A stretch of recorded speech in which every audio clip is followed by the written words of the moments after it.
Will the Sangha will great virtues out of compassion for the sake of this assembly and all living beings. Please turn the wonderful Dharma wheel to teach us how to leave suffering, attain bliss and death, and quickly rely on birth. Cung thiên đại đức tăng thịnh, vì thứ pháp hội cấp nhất thiết chúng sanh, thiện chiến diệu pháp luân giao đạo ngã môn, như há liêu sanh thoát tư ly khổ đắc lạc, thức chứng vô sanh. How much of the Blessed Noble and Perfectly Enlightened One? Namo Saranto Suchidoye Lahadi Samyo Samputosye.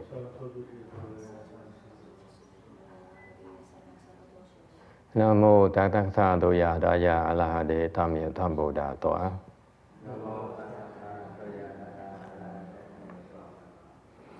The unsurpassed, profound, subtle, and wonderful Dharma in 100,000 million eons is difficult to encounter.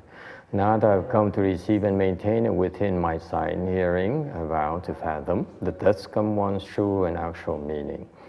Wu shang sheng sheng wei miao fa ba he jie wan jie nan zhao yu wo jin jie wen de shi.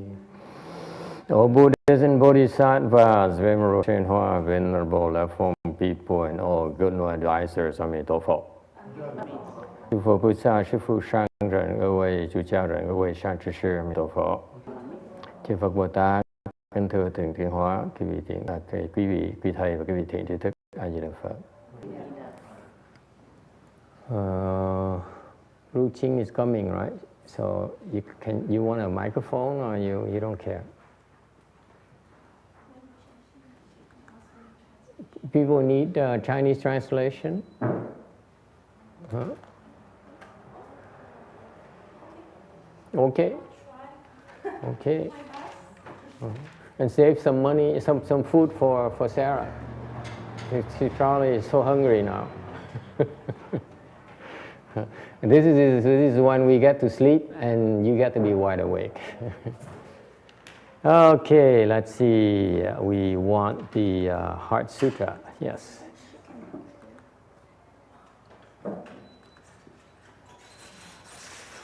Vigor paramita. That's correct. Okay. You have the right slide up there? Oh, now it's working. No, it isn't.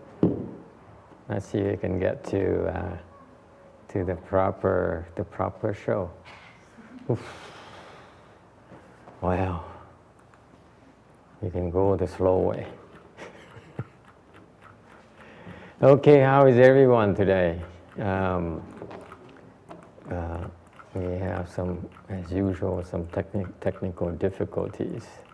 I couldn't move quickly to this thing here. But we can all practice patience. I get to exercise my index finger.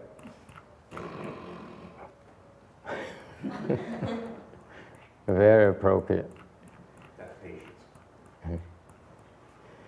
Okay, we've been explaining to you in great details the Dharma doors for the Bodhisattvas. Chúng ta bỏ rất thì giờ cái kinh này giảng về cái pháp Bồ Tát đạo, and we're very fortunate because you it's very hard to find good documentations on the six paramitas.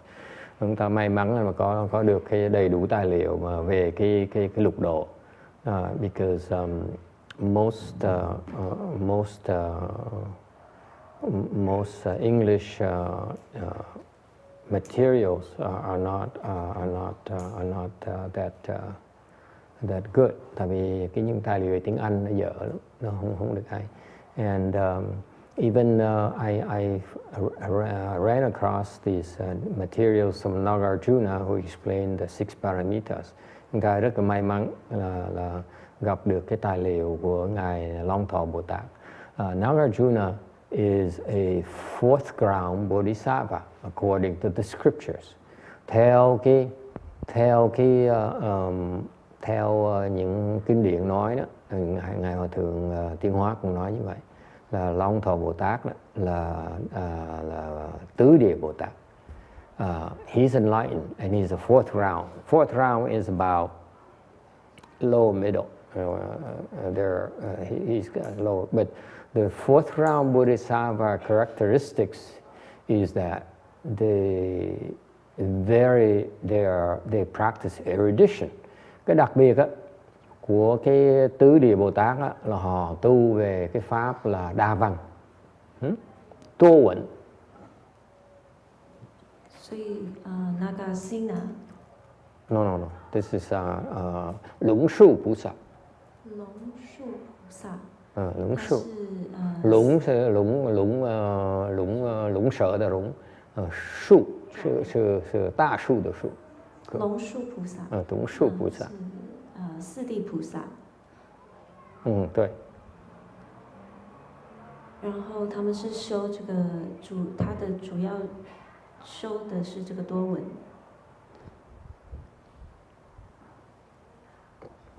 Yeah, and he's so when you so he's enlightened. So his teaching is you can trust his teachings. Vì cái ngài Bồ Tát này á, là đã giác ngộ rồi, thành cái lời dạy của ngài rất là đúng, nó đúng pháp. Okay. The translation is debatable. Cái lời dịch ra tiếng Anh nó hơi lủng củng một tí. But it's still pretty good. The translation from Chinese into English, the version I found is pretty good. 所以师父说他现在用的这个翻译的这一则是还不错的，是讲这个六度波罗蜜。今天是日茶，没有好是翻这个小心啊，龙树菩萨所讲的六度波罗蜜，可以吗？可以。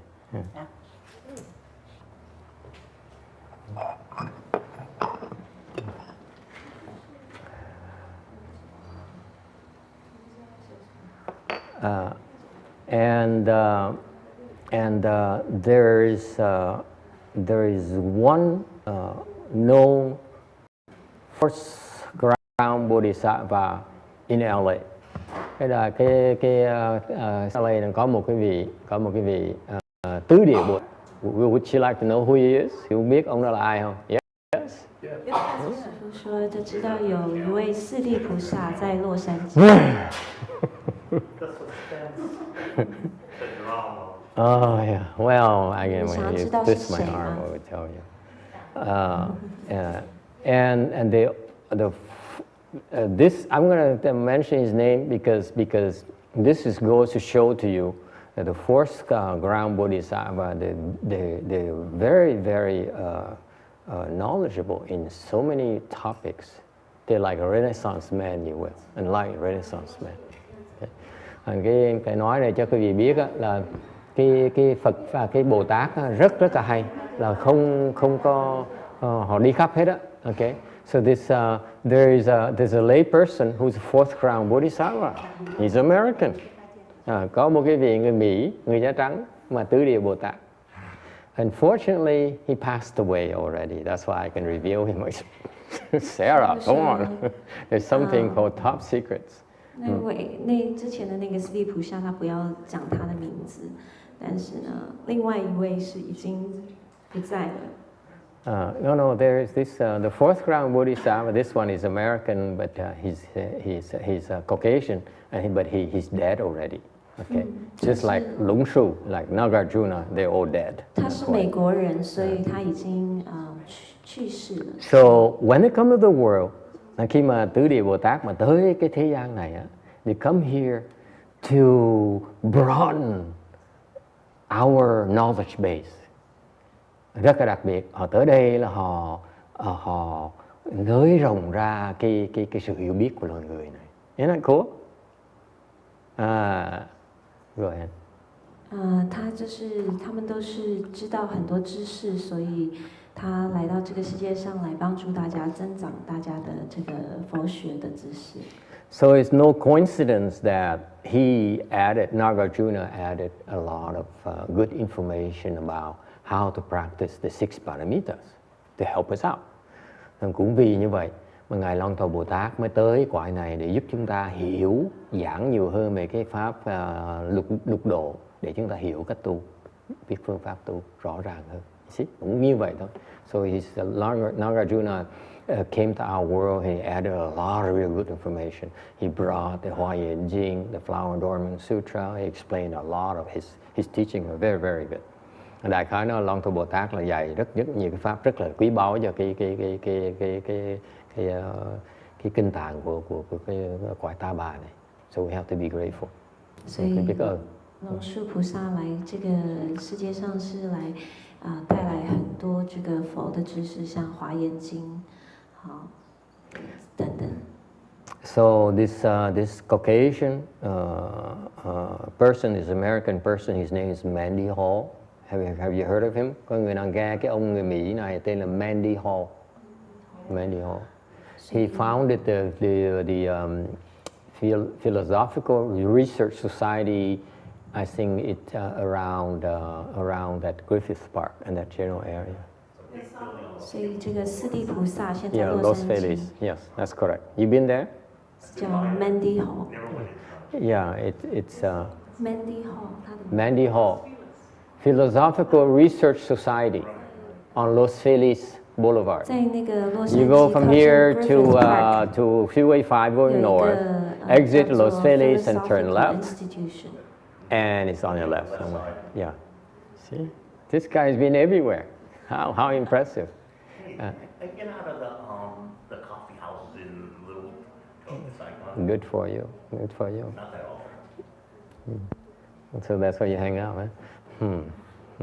Okay. So he Mandy Hall. I went there like 17 years ago, 15 years ago, and he wrote on a lot of topics. Ông này ông giảng, he provided extensive research on externalist dharmas. Ông này ông nghiên cứu những cái pháp ngoại đạo rất là nhiều. He even lectured on the Buddhism. Ông Mandy Ho còn giảng về cái Phật pháp nữa. And he says he wrote a book on enlightenment, self-enlightenment. He says, "Do not practice Buddhism without reading my book."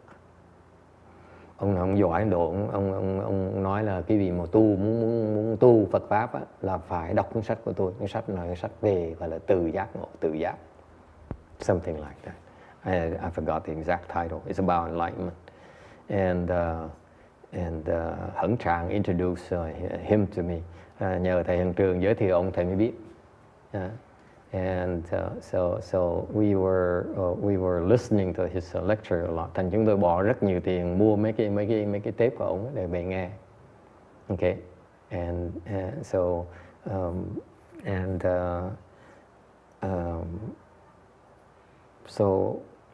at Long Beach Monastery, when I was there for 2 years, it's okay to listen to Master Shinho's Dharma and then to Mandy Ho's Dharma as well. Hồi đó chúng tôi nghe giảng kinh của Ngài Tiến Hóa, xong nghe mấy cái kinh tiếng Anh của cái ông Mandy Ho cũng có quyền nghe nữa, according to the training program. 所以他在当时师父在这个长堤圣寺的时候呢，就恒常法师就介绍这个人给师父，所以他看了他写的一些书，然后以及听他的在那边有听他的讲课。So he's very eloquent. Mandy Hall is very eloquent. It is said that he would lecture, and you don't need to do any editing to publish it.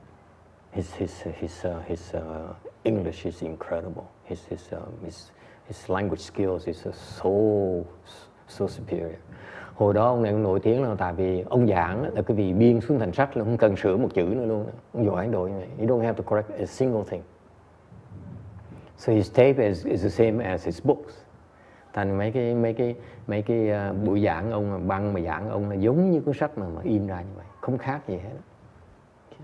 所以他的英文非常的好，所以讲得非常的好，不用修改任何东西，他写的东西。So if you are interested in the kind of topics he researched, I would recommend you read his books. Rằng cái vì có những cái đề tài cái mình muốn thắc mắc, muốn tìm hiểu mà những cái đề tài mà ông nghiên cứu đó, tới đọc nữa. It's very very good. I must admit. Yes, sir. I've been listening to most of his lectures online. There's scores of them posted. Online, no? Oh, I usually have to go buy them, so support the society a little bit. Yeah. It's pretty good. 师父说，我建议你们读他的书，如果你们有兴趣的话。So after I came back from Taiwan, I read his book on enlightenment again. Okay, I didn't understand when I read it 17 years ago. Thì sau khi mà thầy về từ Đài Loan về, thầy đọc lại cuốn sách mà về giác ngộ của ông á. Tại lúc đầu 17 năm trước đọc không hiểu gì hết. I don't understand what he's talking about, really. And then I have a chance to compare it with Master Shen Hoa. Thầy mới có cơ hội mới so sánh với cái sách, cái lời dạy Ngài Tiên Hóa. You know, these guys are into theory, and theory is pretty good, but they don't quite know how to give us tips on how to do it, to get there quicker. Cái sự khác biệt của một cái tứ địa Bồ Tát với một cái ông đài Bồ Tát như Ngài Tiên Hóa là tứ địa Bồ Tát chỉ biết cái lý thuyết thôi, mà không biết cái phương pháp. Ngài Tiên Hóa Ngài tới đây Ngài dạy chúng ta cái phương pháp để mà tu, để mà đắc cái đạo. Còn người kia nói là người kia là trọng về cái lý hơn là cái sự, họ chỉ nói về cái lý thuyết thôi. 所以师父说，他17年前，刚从台湾回来的时候，有读过他关于写这个觉悟的这个书。那他们然后有机会跟这个宣化上人所写的书做比较，那就是说他的东西比较理论性的，没有办法告诉我们，比较没有办法告诉我们该如何做到。Yeah, there are two sides to Buddhism. 理跟事 okay? These people here, there are two aspects. So these even though they're enlightened, they understand more about the theory side. They don't quite understand how to do it yet. Teach others how to do it yet, like the great bodhisattvas. Okay? 所以通常这个教义有两种，一种是着重于理，一种是着重于事。那像他们就是比较着重于理的方面，他还没有办法告诉你，像这个大菩萨们，像宣化上人可以解释说你要怎么修行。Okay, any questions? Ai thắc mắc gì về chuyện này không? I highly recommend Mandy Hall. I mean, it's pretty good. If you're bored and you want to read about how the externalists, who they are, and that kind of thing, read up on him. His research is pretty good. Yeah. Okay. Nên cái gì mà có ai mà thắc mắc về những cái pháp ngoại đạo này nọ, ông này cũng giỏi lắm, ông nghiên cứu giỏi vậy sao? Okay.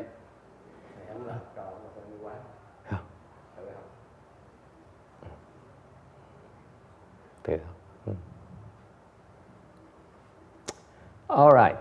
So we've been discussing the 6 paramitas. We're up to paramita number 4. Bây giờ trở về lại cái tấm 272, bắt đầu giảng về cái tinh tấn ba la mật. Tại vì chúng ta vừa giảng xong cái ba la mật trước rồi. Cái ba la mật trước là bố thí, trì giới với lại nhẫn ba la mật. Okay, so to remind you as a reminder, the prior three paramitas are: number one, you practice the giving paramita, and then you practice the morality paramita, and then you practice the patience paramita. If you do it, and you are, it's very highly advisable you practice that in that order. Thì quý vị phải nhớ đó, những cái pháp mà ba la mật này là quý vị phải theo cái thứ tự gì mà tu. Đừng có nhảy cái âm, chẳng hạn như bên Nguyên Thủy, người ta nhảy cái âm, người ta nhảy vào cái định, họ tu thiền ngay lập tức. For example, here's a difference. For example, the Hinayana, when you go to the temple, they teach you about meditation right away. Hàng như bên Nguyên Thủy, người ta khi mà quý vị vào cái ngưỡng cửa của chùa Nguyên Thủy, thường người ta chú trọng dạy quý vị về cái thiền. Okay, it turns out many of them who practice meditation, including Westerners, including Europeans, and because they are all Hinayana based, they have a hard time making progress or getting a lot out of their investment in meditation. Thành không có là nếu như ở bên, oh, I'm sorry, you don't get it?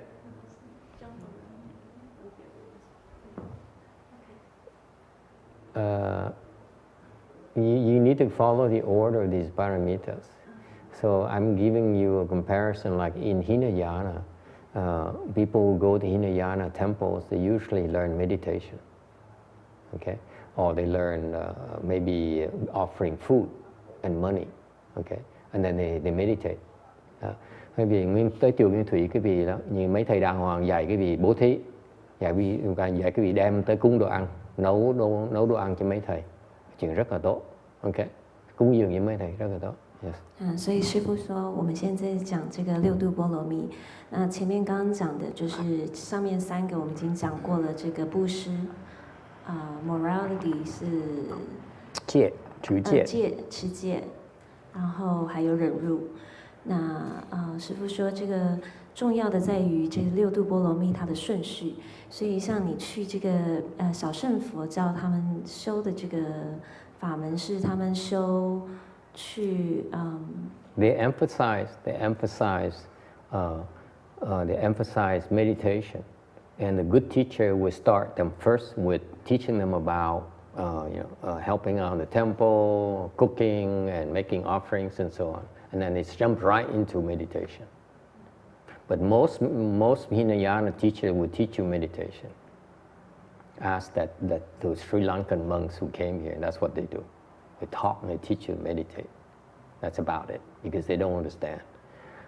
People who are in Hinayana who are good teachers will teach you first about giving, but then they miss the things in between.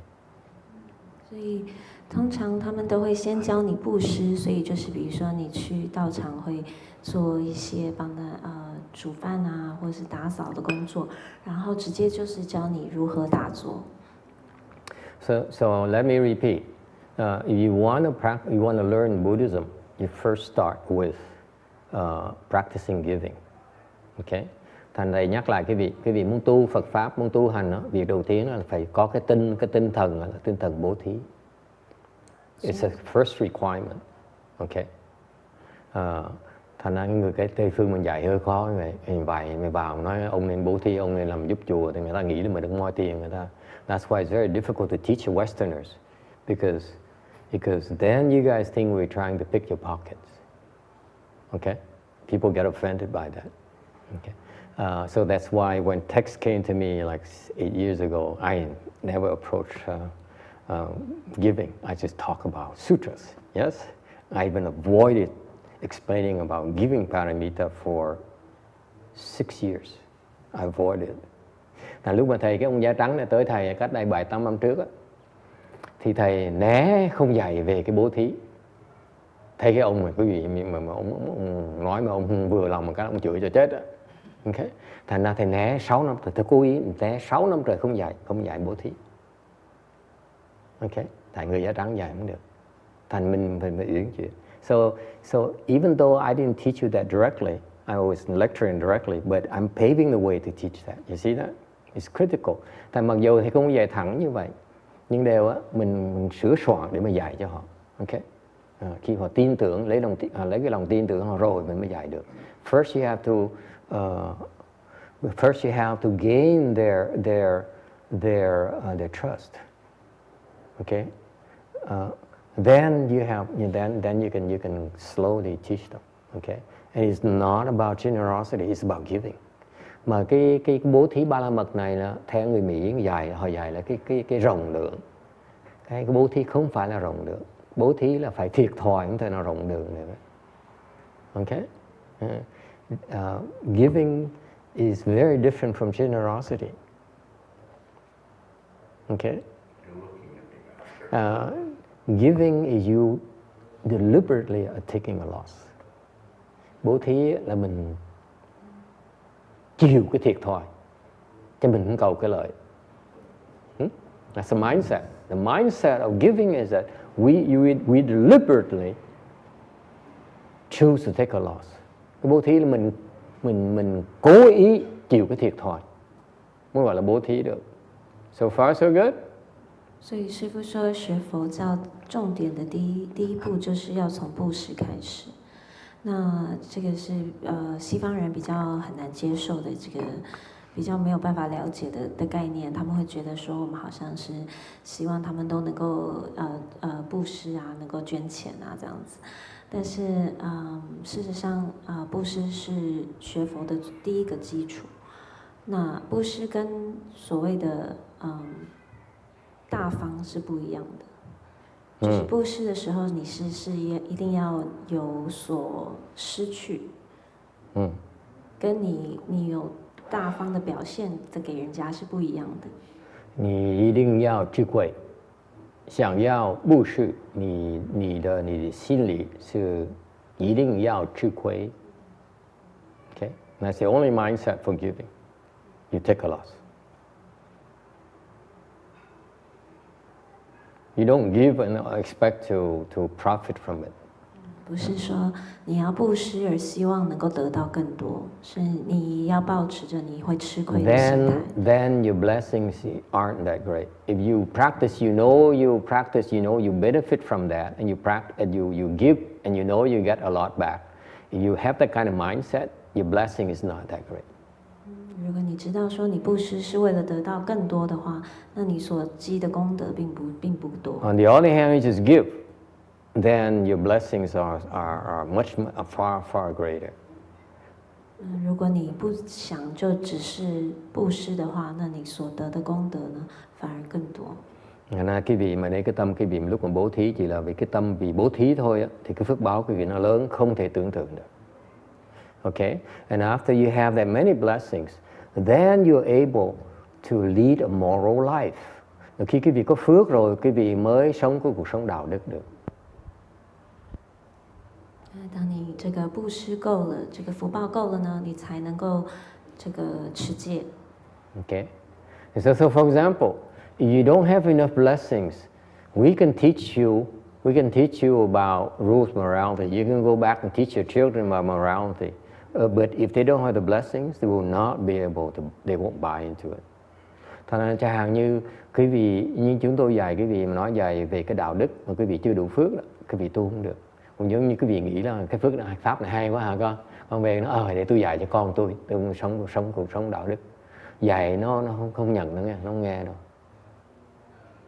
It's fascinating. Đừng có tưởng dễ giúp đâu. 所以，当你福报不够的时候，你是没有办法接受这个持戒的这个道理。If you don't have the blessings, you will not believe it. Quý vị không tin mà không chịu chấp nhận. Okay? 而且你的信念也不足。Is that clear? Okay? And once you become a moral person, then you will be taught about patience. Rồi khi quý vị mà biết cái phải trái rồi, biết cái đạo đức rồi mới tu cái nhẫn. 当你一旦这个是有德恨的人的时候呢，那才能够修这个忍辱。And the one, what is patience? Cái nhẫn là gì? What 什 is 么是 patience? 忍辱呢？ How do you practice patience? Sao cái vị tu nhẫn này? 要怎么修这个忍辱的法呢？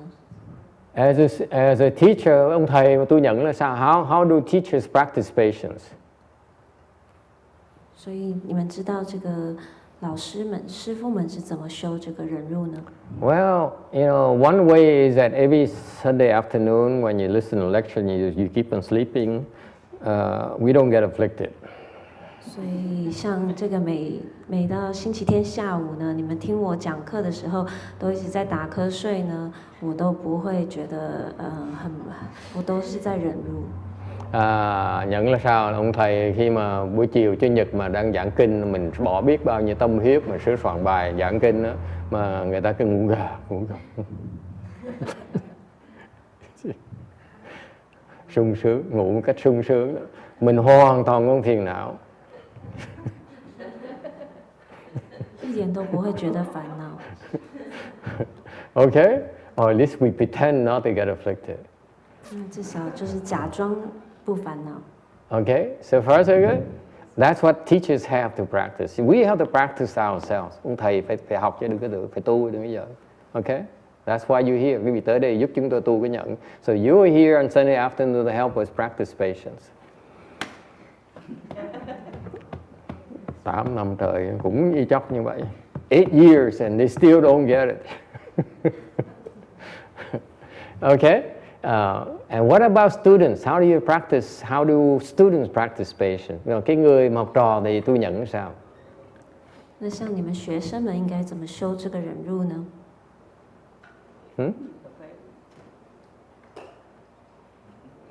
One of the biggest tests as students is that you learn to endure insults. 所以，一 So 个很大的就是你要学着怎么样能够忍受这个侮辱。 là mình phải nhẫn nhục khi người ta mắng nhiếc mình, đánh đập mình, or they do it. You need to endure. Okay? That's that most people fail. Cái nhẫn nhục đó là khi mà người ta so in other words, let me tell you what the patience parameter is about. Thành nói cái vị biết cái nhẫn ba la mật là sao?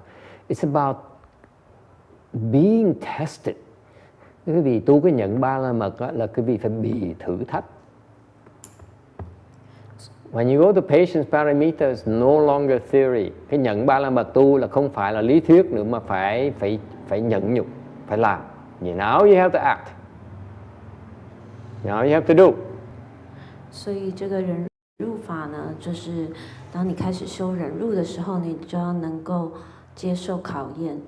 那每次呢，考验来的时候呢，你就要决定你要怎么做。 Any questions? Ai thắc mắc gì không?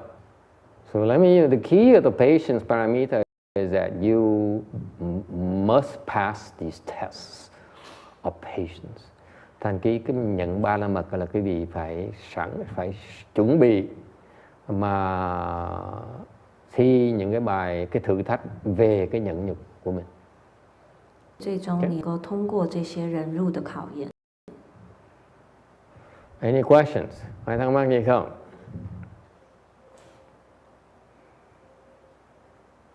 All right, and if you pass the patience parameter, yes?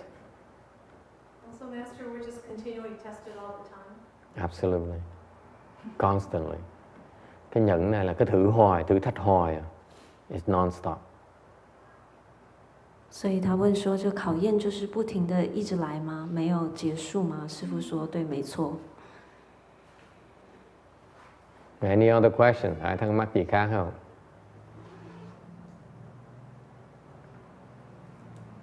And so, for example, someone is so wrong,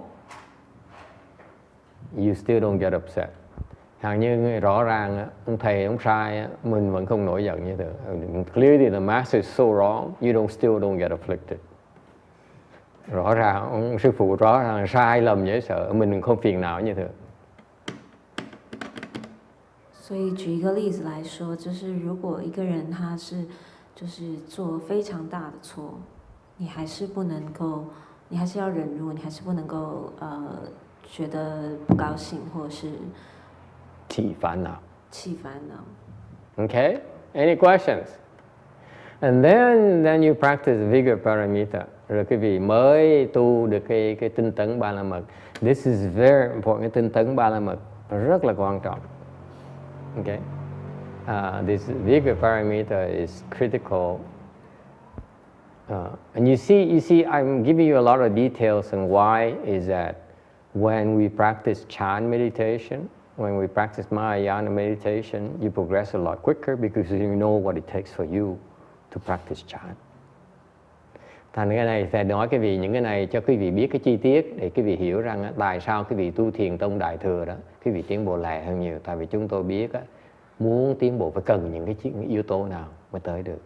Còn bên Nguyên Thủy người ta chỉ dạy cái vị một phần thôi, thành người ta không hiểu được những cái chi tiết kia. Thành lúc người ta dạy cái vị nó thiếu, cái vị tiến bộ nó lủng củng lắm. In contrast, the Hinayana, they teach you meditation, they teach you giving, they teach you how to meditate, and they miss so many things in between. That's why they don't progress as quickly, and they don't have the proper foundation. 所以师父说，这个像我们现在就讲这个六度波罗蜜的 detail 的细节。那像这个小乘佛法呢，因为他们就是先教你打坐，但是在打坐跟这个修六度波罗蜜之间呢，有很多这个要点，他们就并没有指出来。Okay, so after the Vigara Paramita, then you can meditate successfully. Rồi khi quý vị có cái căn bản, cái căn bản của cái tinh tấn ba la mật rồi, quý vị mới thiền mới thành công được. 所以在忍辱之后呢，就是这个精进波罗蜜。那在精进波罗蜜修成了之后呢，你才可以打坐。Any questions? Ai thắc mắc gì không? Yes. So Master, when you realize somebody is wrong, in my opinion, Yes. and then so you just drop that thought and move on. Is that How do you move on? just take my attention off from that idea and focus on something else? Okay, so how do you practice patience paramita? Sarah says, let's say your husband is so wrong. Okay, shall we be specific? Let's say the husband is so 问 wrong. 说要怎么修这个？ Clearly, your husband is so wrong. No. 假设就是说，师父说，假设说她的丈夫是错的，做错事。 Tại bây giờ đừng nói lý thuyết mà nói chuyện thực tế. Bây giờ câu hỏi, bây giờ mà hỏi là giả hàng như người trong nhà mình như chồng mình á, hay là vợ chồng mình á, rõ ràng sai lầm vậy sợ. And Sarah says, in order to practice patience, right? Are you asking me patience or vigor? Patience, okay. Về cái nhận, when you learn to be patient and you know your husband's so wrong, so Sarah says, I practice patience by ignoring that he's wrong, and I move on. Okay, move on meaning you move away, you walk away. Used to be, but now I just try to drop that thought Uh-huh. and then pay attention to something else. Now Sarah used to argue her husband. This is an example. It's probably not true.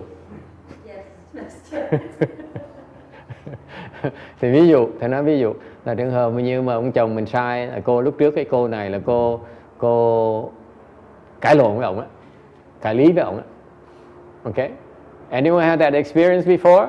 Your spouse is wrong, you argue with them.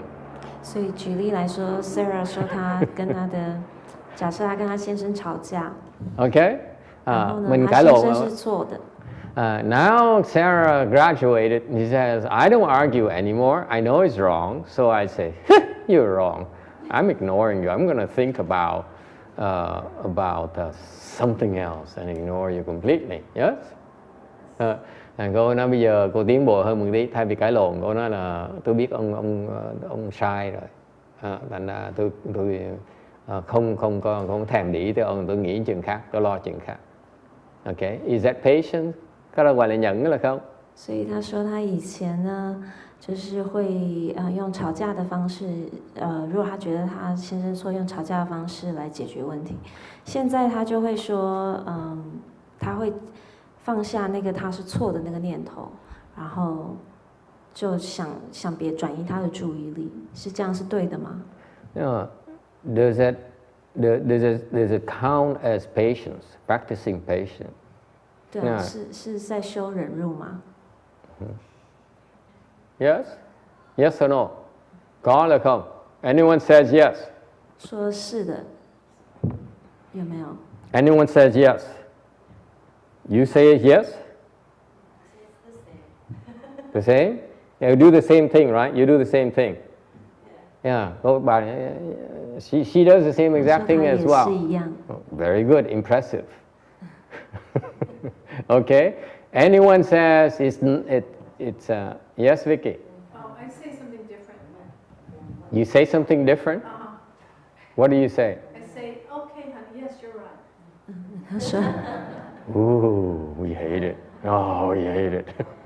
With your face when you talk to me like that, I will be so afflicted. 所以 Vicky 说，他说我会不一样，我会说是的，你是对的。 Mà nói tôi thấy mà ông sai là nói đúng anh đúng rồi. Mà cái mặt như vậy là mình cần sùng lên 你 thêm. 如果这样子跟我讲，我会非常非常的生 So 气。 remember, Vicky, it's you who are practicing patience, not your husband. Cái này là cô đi là trật đường rồi, tại vì cô cái trường hợp như vậy là cô phải tu nhẫn chứ không phải ông chồng tu nhẫn. 所以师父说，Vicky， 你要记得是你在修忍辱，不是你的先生哦。 Okay.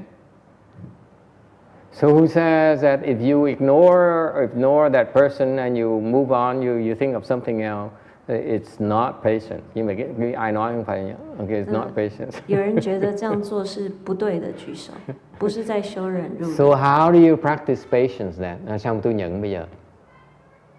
Huh? He's wrong. Clearly he's wrong. Rõ ràng he's wrong. She's wrong. Rõ ràng vợ quý vị sai, chồng quý vị sai. Your boyfriend is wrong. Bồ quý vị sai. How do you practice patience? Mình tu nhẫn sao? And you can't stand it. Mà mình rõ ràng thấy mình rõ ràng ta quá sai đi. Yes? Ignore and walk away. Ignore and walk away. Okay. Mình làm lơ, mình bỏ đi. 是他说是就不要理他，就走开。 Okay. See, this is you know, I know you don't understand patience yet. Thầy biết quý vị chưa hiểu tu cái pháp nhẫn ba la mật rồi. It takes many iterations before you get it. Yes. 他说让他把那个火发出来， Yeah. Ignore him 让他 and walk away. 把他气都发完。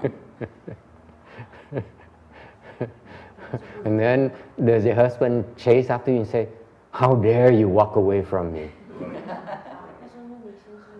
Never. 你觉得你很生气，说你怎么可以这样子？ Chưa, ông chồng chưa bao giờ nói là chạy rượt chặn trước mặt lại nói sao mà bà dám bỏ tôi, vào xong quay lưng quay lưng lại mà bỏ đi. Cái đó nó khùng luôn á. Actually, They go crazy. I know men go crazy when you do that. the one that always ignores. Yes? If you hang on, let me ask the man first. I'm curious about this. If your wife says, "You're so wrong," okay? I want you to know you're so wrong, okay? And then you walk away. How would you feel if your wife does it or your girlfriend does it to you? Never mind, John. Never mind, John. It's not 师 theory. 父说要问在场的男居士们说，如果你的老婆对你说，你是错的，我知道你是错的，然后不理你就走了。 Tại hỏi cái vị lỡ mà để mà chồng cái vị đó, mà vợ cái vị mà nói, vợ cái vị mà nói là ông là sai quá, ông là quá lầm rồi, ông quá ngu đi. Bây giờ tôi xong rồi quay lưng bỏ đi. 所以师父问 How would you react to 这样子 Bosco? 你们作何感 Yeah, 想？ why does it? See, Bosco is a professional therapist. Cái ông này là bác sĩ điên. You what? I will call my therapist to help. Yeah. How would you react? Sorry, I will do this. I will say, what is the scenario again? Like okay, I will say, let's say they are more to come. It's not the first. She looks at you in the eyes and says, "You are so wrong." Yeah, And you turn around and walk away. maybe there would be more reason, like I'll just do the temperature checking. Let's say, are we in a good temperature and talk? If we are, let's say, we both not in a good place to talk, maybe we just take a break first, maybe a couple hours, have a nice dinner, and then we talk more, we revisit. Not when everybody in a good place. If you do that, she'll keep on doing it to you. That's the wrong way to reply to that. Not confront. We would not confront when not in a good mood. Yeah. No, wrong. This is Okay. Ông nói là mình ngồi mình đợi chừng nào ông bình tĩnh lại nói chuyện. Yes, go ahead, translate. 他是说，如果他说他会看这个当下的情况，如果他觉得情况不适合这个谈的话，就先不談，就先暫時不談，等到好一點的時候，大家比較輕鬆的再談。Hôm nay ông nói là tôi đợi ông bình tĩnh lại tôi mới nói chuyện, chứ còn tôi coi thử là nếu còn nóng quá thì không nên nói, mà đợi chừng nào bình tĩnh mới nói. You agree? So for communication, it's just to wait for a couple more hours. Wait until she cools down, right? Đợi cho bà bớt nguôi cơn giận mới nói. Because no one can get angry forever. 因为他说没有人是会一直生气的。 Okay, let me ask the women first. You see, if let's say you ladies, hỏi mấy người đàn bà. 现在要问这个 Okay, 女居 just 士 in 们， the text, we're coming to you. Let me ask this. Let me ask the women. I'm curious about this. Hỏi đàn bà cái gì?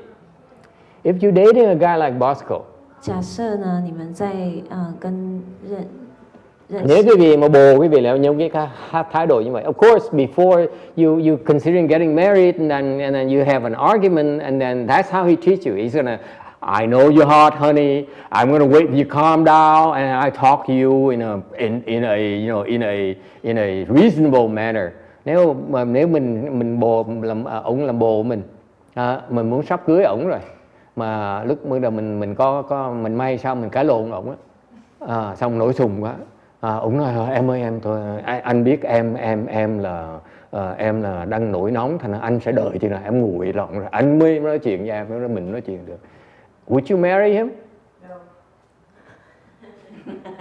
假设 Quý vị cưới ổng không? 你们的男朋友， Who would marry him? Raise your hand, please. 假设你的男朋友呢 I'm a 是 cưới 这 ổng 样 á. 子 See, this lady would marry him. There's only one. What about the rest of you? You would not marry him? I would never marry this guy. Yes, Sarah.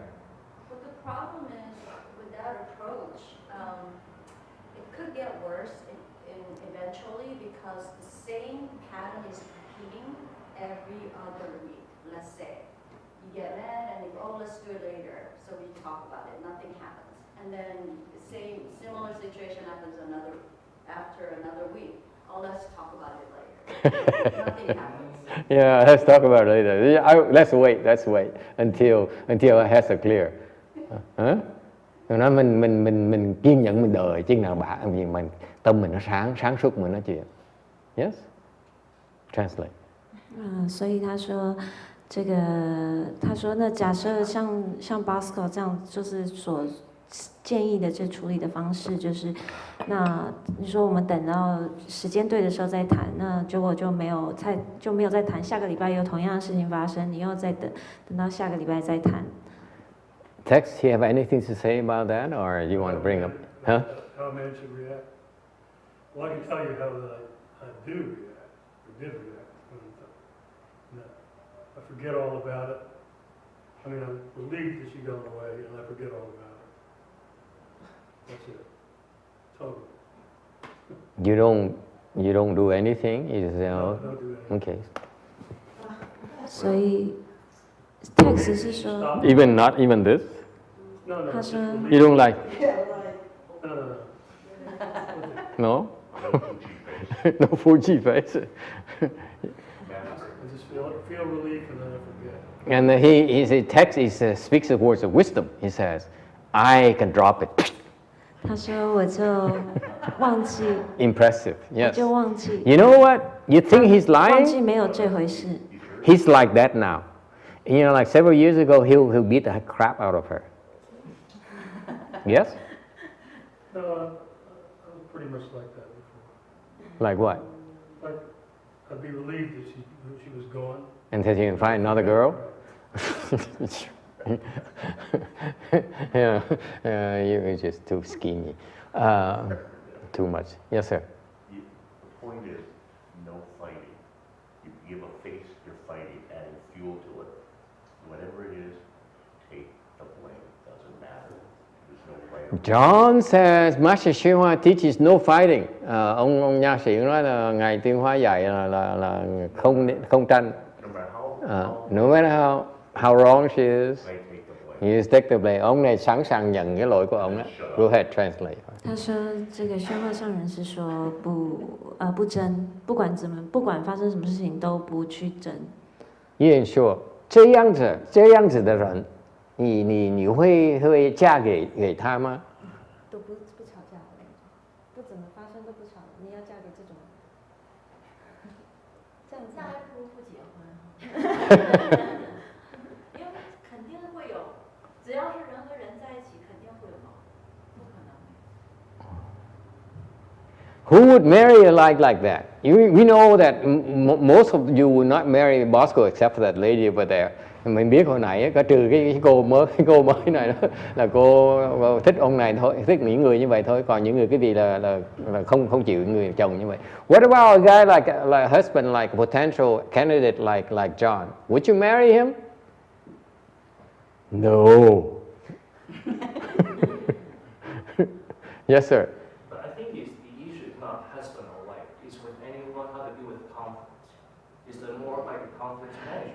No, we're talking about very, very, very, very close person to you. It's not like a co-worker, a Bosco, where you can walk away and you say, I changed job, or I go on vacation.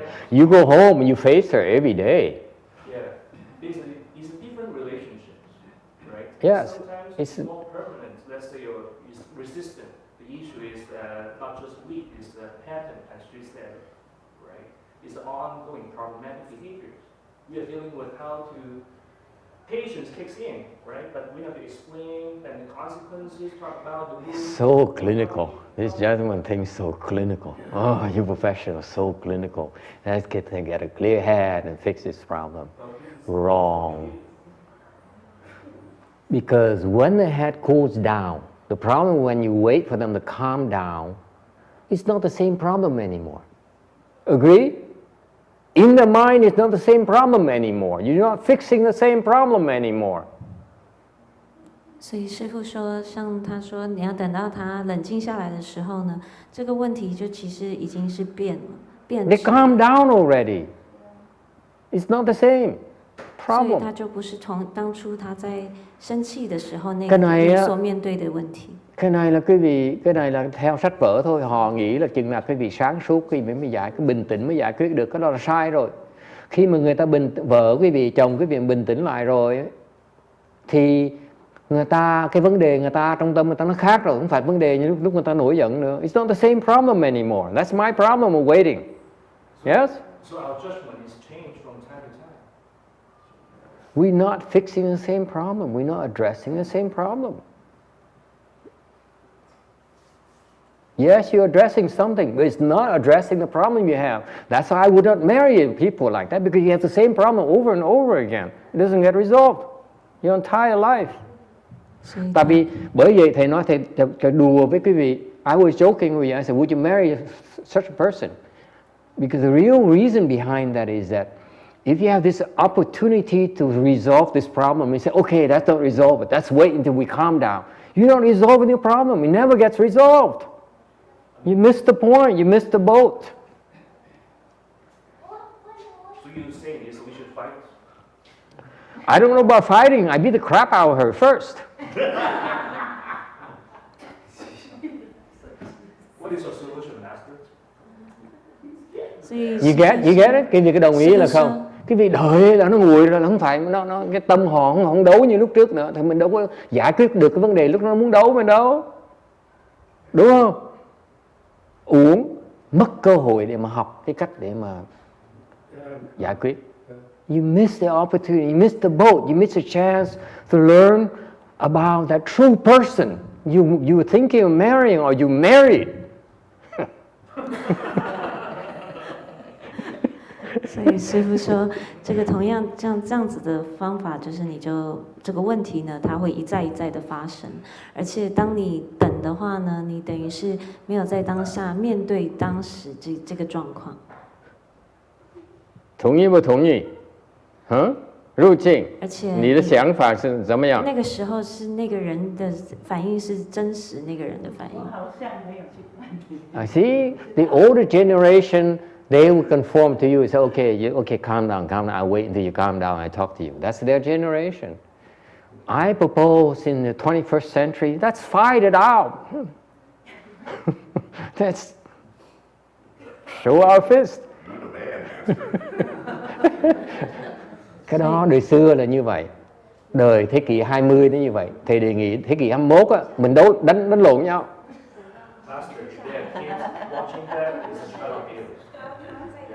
If they have kids. Yes, there's something in the law against abusing a husband, abusing your wife. I agree, it's a good thing. It's not serious.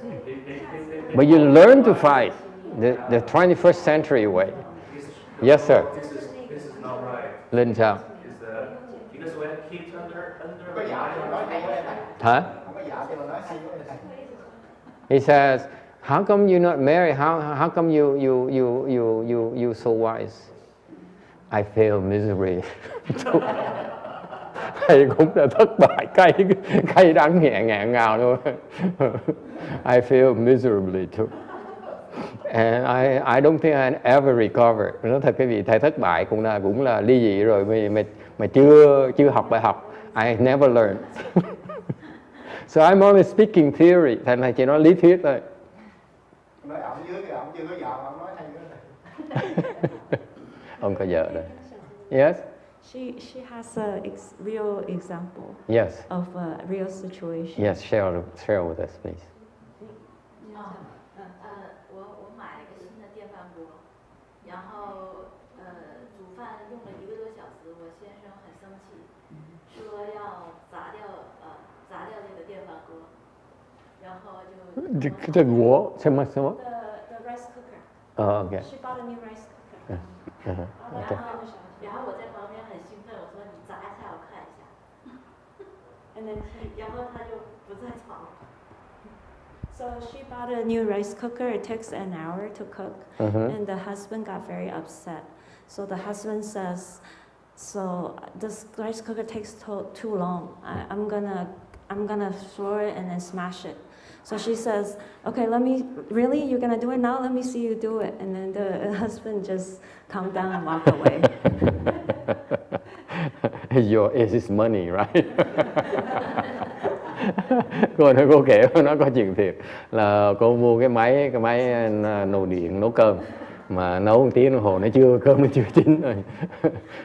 Cái ông chồng nổi giận quá, ông nói cơm gì nấu gì lâu cái máy kỳ cục chứ, thôi đập cái máy này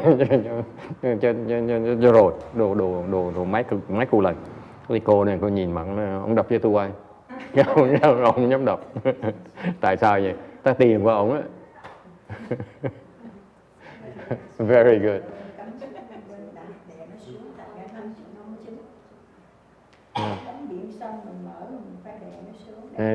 She said you didn't press the right button. Cái thời của cô đó, cái thời của cô Thân Ngư với cô Nhập Thanh đó, in the older generation, they have to yield to the husband. That's our culture. The man rules. Okay, it's a man's world. Thế hệ cái vị là phải nhường cho chồng, đúng không? Right? In America, ở xứ Mỹ này á, we yield to the women. Xứ Mỹ này, cái văn hóa xứ Mỹ này là mình nhường trên Mỹ, Âu Châu, the advanced societies, we learn to yield. It's a gallantry. The French call it gallantry. You know, we civilize and we yield to the weaker sex. Give me a break. They're not weaker, trust me. Ruined everything. What do they know? They lost 2 world wars. Rồi cái thế hệ mới này á, là người đàn ông á, nhất là xứ Mỹ, xứ Âu Châu này là gọi là ga lăng, mà nhường phái yếu. Thầy nói cái vị nghe, cái vị không phải là yếu đâu, tôi không tin là cái vị yếu đâu. I don't believe you're ever weak. We're the weak ones, thằng ông mới là yếu. Okay? The males are the weaker ones. Speaking of experience. I think I'm the one who got hurt when we got divorced. She didn't get hurt. Thành lúc mà ví dụ bằng cớ thầy lúc mà thầy ly dị và vợ là thầy là người khổ sở ấy sao? Bà phây à. Why do you think in the United States we have a saying, when mama ain't happy, ain't nobody happy? That's right. Same thing in Asia. When my mom's not happy, the whole family suffered. Rồi lúc mà thầy còn nhớ lúc mà mẹ thầy á mà nổi giận một cái, mà bước vào một cái là cả nhà là chạy hết, không ai cũng trốn hết á. Because she'll kill you.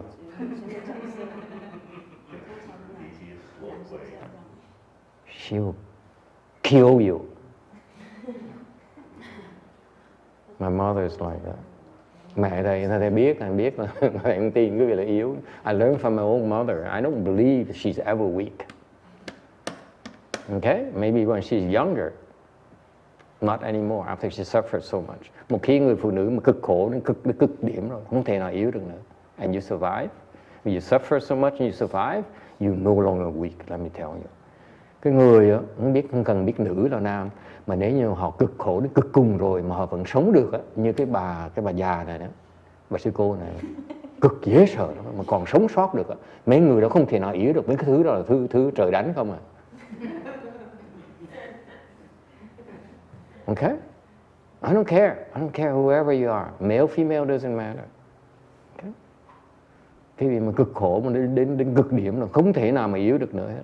It's not possible. Phải không Quang Ngân? Yeah. Rồi ngồi đầu ông thầy không à. I say, Agujin, do you agree with that? You know, once you survive, you suffer to the extreme and you survive, you no longer weak in my book. So I asked Gujin, you agree? She says, absolutely. I say, see, I know you always think you're better than me.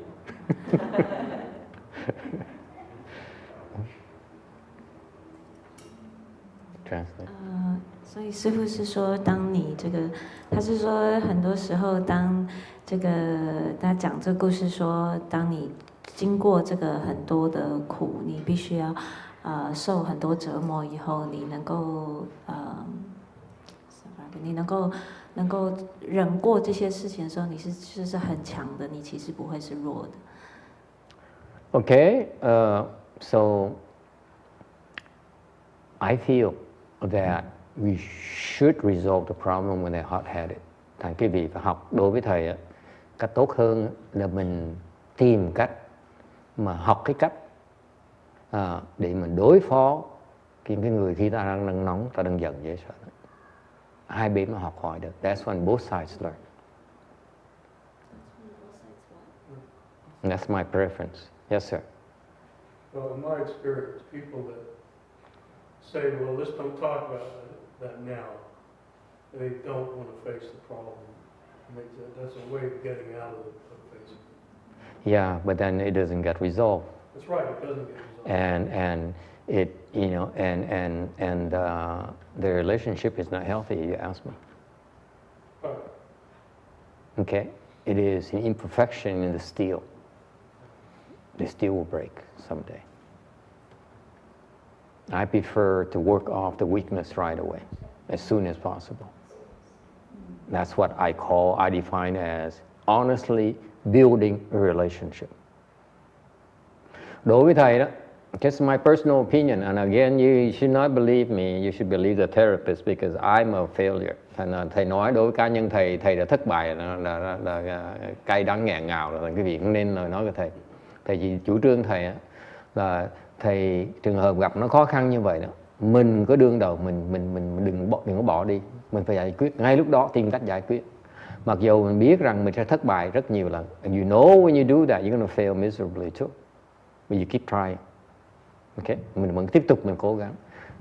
Thì như vậy đó, thì gọi cái đó là mình thành tâm mà mình tạo một cái sự liên hệ mật thiết hơn với cái người mình thương yêu.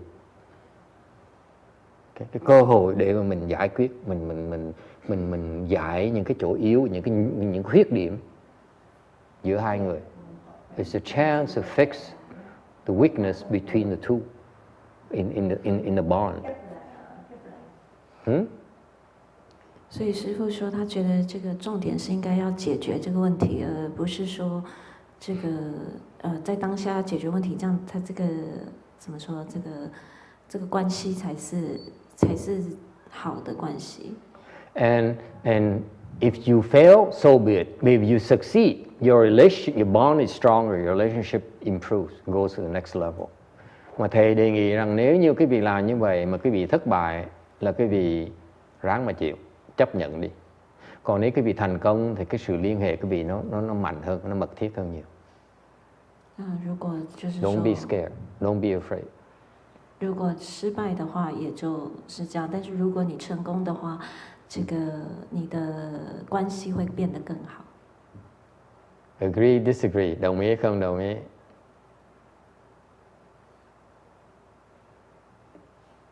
You see, the problem with the professionally, you can't tell you that. Cái vấn đề là quý vị tới gặp bác sĩ, ta nói cái gì vậy không được. Because if you go back and you fight with her, your wife, and she breaks this vase on your head, they're going to come back and sue you professionally. My main concern is if there are any kids during the conversation. It's not just kids, it's that they get hurt. They get hurt and you're liable for it. That's a problem. It's not really, it's safety first. Safety is a big Not only kids, but also your spouse, whatever, the dogs, whatever, So that's why you cannot give that kind of advice. No, okay? We have to play safely. Yeah. I mean, isn't it? No, for us it's wisdom. We try to fix the problem. We don't care for safety. So the husband or the wife could be escalated. Didn't you just hear what your insurance is? Give you the example. Go ahead and break the rice cooker. You break it. Go ahead. Okay? Sometimes it works. Yes. I was just gonna say that it's sometimes it works. That was a good example. Beautiful example. Yes. A lot of times people while they're fighting, they're not really fixing the problems. So they just ended up, they don't have the wisdom to deal with the situation and the words. So they just ended up fighting and fighting and fighting and fighting. Right. That's why they don't really solve the problems by That's talking right. it out. So That's right. really the It's problem. not for everyone. Yeah. I'm not talking for everyone. I'm just talking about me personally. I prefer to fight. Okay? Because I want to learn how to fix that problem. Cái này phải ai cùng thỉnh, phải khuyên ai cũng làm như vậy. Thì nói trường hợp cá nhân thầy là muốn hút đầu nhau để mà học hỏi được. Còn nếu như mình cứ né thì cái vấn đề nó không được giải quyết. Okay? It's just me personally. Or you learn how to fix the problem. Hoặc là học cách để mà giải quyết. 所以师父的意思是说，他觉得是他个人的想法，就是说，如果是他的话，他会选择在当下把他不管是用什么方式，就吵架还是怎么样，能够就是把这个事情解决。 Any questions or comments? Các có ý kiến thắc mắc gì không? I'm slightly different from you. I fight differently from you. Thầy khác ở vì cái chỗ là thầy đấu khác cái vị. Your fighting is destructive, my fighting is constructive. Cái điều kiện là cái làm như vậy với cái điều kiện cái vị biết cách đấu mà nó giúp người ta được, gây dựng người ta được. Còn cái vị đấu để mà đánh người ta là cái vị không nên đấu. The difference is this. If you fight, I fight to help people. You fight to beat up on people. That's a difference. 师父说，我跟你们的差别是， If you fight in order to learn, in order to help them, it's different than when you fight to win. 所以当我吵架的时候呢，我是有建設性的，就是我是跟他们吵是要幫助他們，你們吵架是要能夠贏對方，能夠吵贏對方。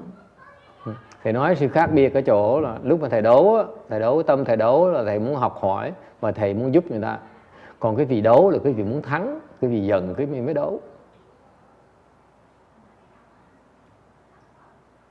Mà nếu cái vị mà lúc mà đấu để mà đánh người ta, để mà thắng người ta thì cái vị không nên đấu. If your mind is to fight in order to win, don't fight.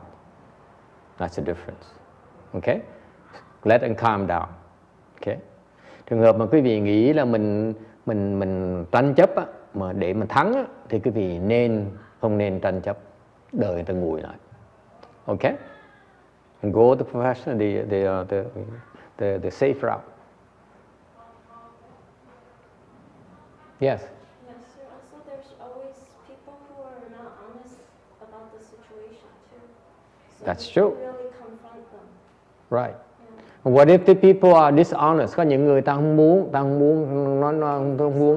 không có thẳng thắn, ta không muốn gì đó, thú nhận cái vấn đề thiệt của họ. And I feel sorry for you. You married the wrong person. It's called it debt. Nếu những người mà không thành thật á, mà không thẳng thắn á, thì cái đó là cái nghiệp của quý vị. Nợ người ta phải tới mà trả. Đừng có than phiền. Okay? It's your debt, pay up. 所以我说，有的时候很多人，你就算你跟他吵，他也并不会很诚实的，就是面对这个问题，跟你一起面对这个问题。所以师父说，那这样的情况就是，你就是这是你的这个债，你要还的债。Questions? Ai thắc mắc gì không? So, going back to the original question that started all this mess here. Don't you love these types of questions? And isn't it fantastic we have, someone like Bosco here to chime in? Quý vị thấy thú vị dễ sợ. Có người ta hỏi những câu nó hóc búa như vậy, rồi còn có ông thầy bệnh điên ngồi nói chuyện với mình nữa. We're so lucky we have, a doctor for crazy people here today for this kind of question. He specializes in extreme, mental illness too. Ông là chuyên môn làm những cái bệnh người điên, chữa những người điên. Sao? Nếu mình có một cái gia đình thì chồng cũng phải có một cái trách nhiệm, vợ cũng phải có một cái trách nhiệm, nó mới tròn cái gia đình. Nếu mà người chồng không có trách nhiệm mà người vợ cắm đầu làm mà chết thì người chồng thiếu trách nhiệm thì trong gia đình nó cũng không có trách nhiệm. Đương nhiên rồi.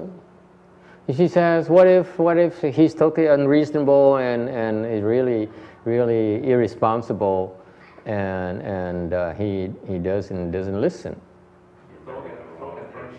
Yeah, you married the wrong person. Pay up. Mình nợ ổng phải trả. Thầy như vậy thầy kiếm vợ bé cho ổng.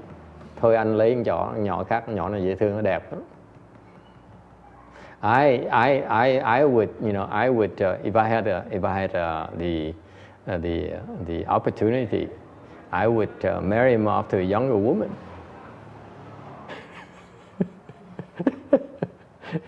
And if he agrees, that means I paid up.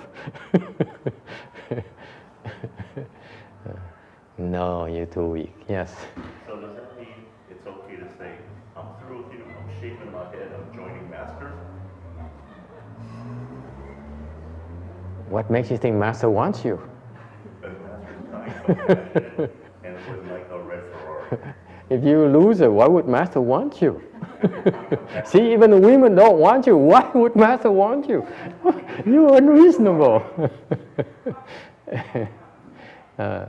Ông đùa với thầy nói nếu như vậy mình cạo đầu đi tu, thầy nói ủa, ông sao mà tự cao dữ, ông nghĩ là ông cạo đầu thầy nhận ông hả? Giỡn hoài. Mấy phụ nữ chưa nhận ông, sao mà thầy nhận ông làm cái gì? Người dân tu chúng tôi là điều kiện cao lắm. Our level people have very high standards, I think.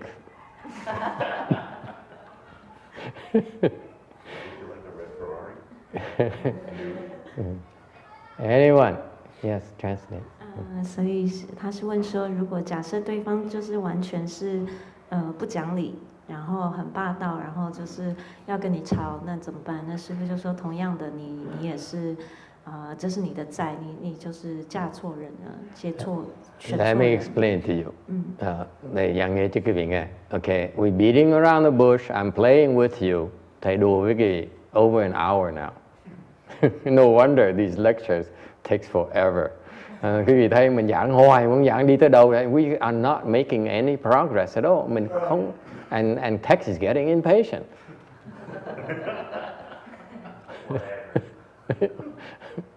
Okay, he says, I drive all the way up here, and then we still stuck on the same slide. We're not even talking about the slide yet. Hơn một tiếng đồng hồ mà cái tấm này vẫn chưa đề cập với cái tấm này, nói chuyện gì đâu không à? Where was I?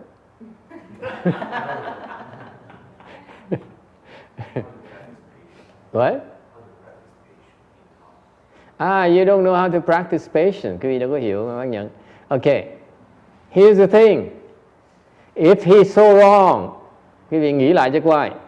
Nếu như ổng sai, if your husband is so wrong, nếu chồng quý vị nó sai cái đồ đó, okay? And you can't stand it. Và mình thấy mình ghét cay ghét đắng, okay? That's when you want to be near him. Lúc đó quý vị muốn gần gũi ổng, don't walk away, don't think about something else. Quý vị đừng có nghĩ chuyện khác, đừng có bỏ cái lưng bỏ đi. You're wrong. Quý vị sai. If they're so wrong and they're so angry, that's when you want to be near that person. Don't let him calm down. You don't be stupid. Cái người ta lúc người ta nổi nóng, người ta nổi giận, người ta nổi cọc lên mà mình lúc đó mình bỏ đi đâu uổng quá. 所以师父说是这样子的。 You endure it. 当他 You endure is being wrong. 当对方是很错、很不对、很 If you say yes, you're so right, you're so right, honey, you're insulting him. You're not. You're doing it wrong. Nếu mà đến người ta sai mà mình nói đúng rồi, anh có lý lắm đó, mà cái mặt mà khinh kê anh có lý lắm đó, là cái đâu phải là nhẫn. Nhẫn là mình lúc người ta sai, lúc nó nổi cọc, ta hung tợn như sợ, mình đứng yên đó, mình nhẫn chịu đó. You stand right there and you bear it. That's called patience. Is it clear? You don't run away. You don't wait for him to calm down. Baloney. That's not patience. You wait for her to calm down. You wait for her to calm down? Are you kidding me? You sit there.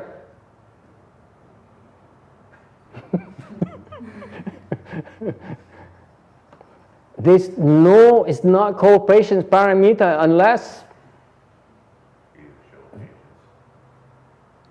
you make him a little bit angrier.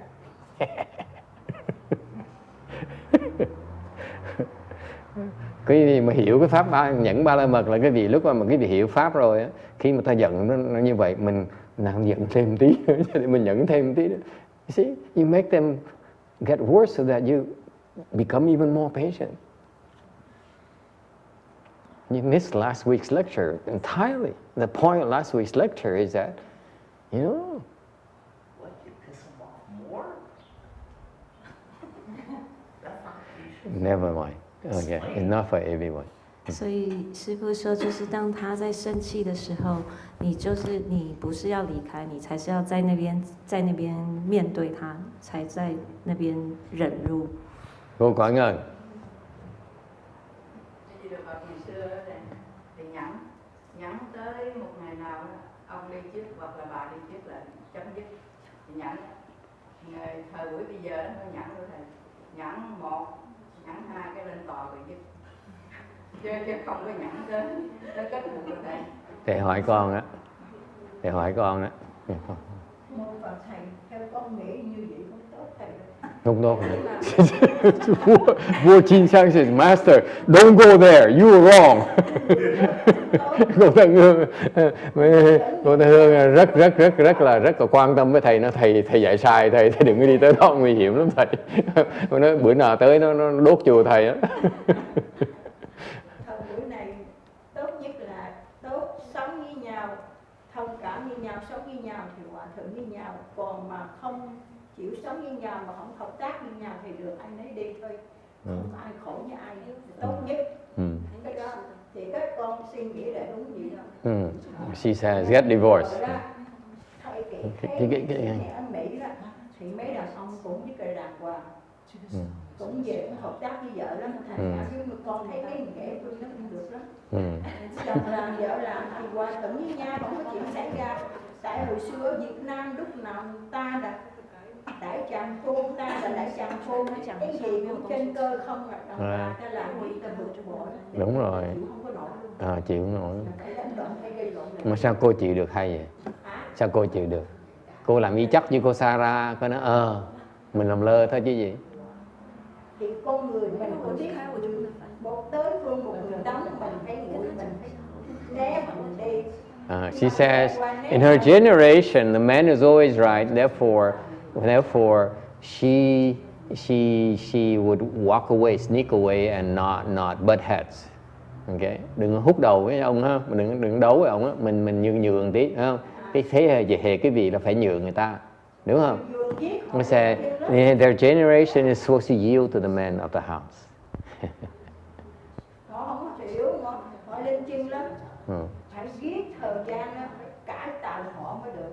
And he says, and because they don't understand, so you patiently wait for the chance to change them. What did I tell you? They're not weak, trust me. Bởi vì thầy nói cái gì là cái bà này, thấy cái bà này không? Nó dạy con cái bà, she trained her children. Bà dạy con cái bà như vậy đó.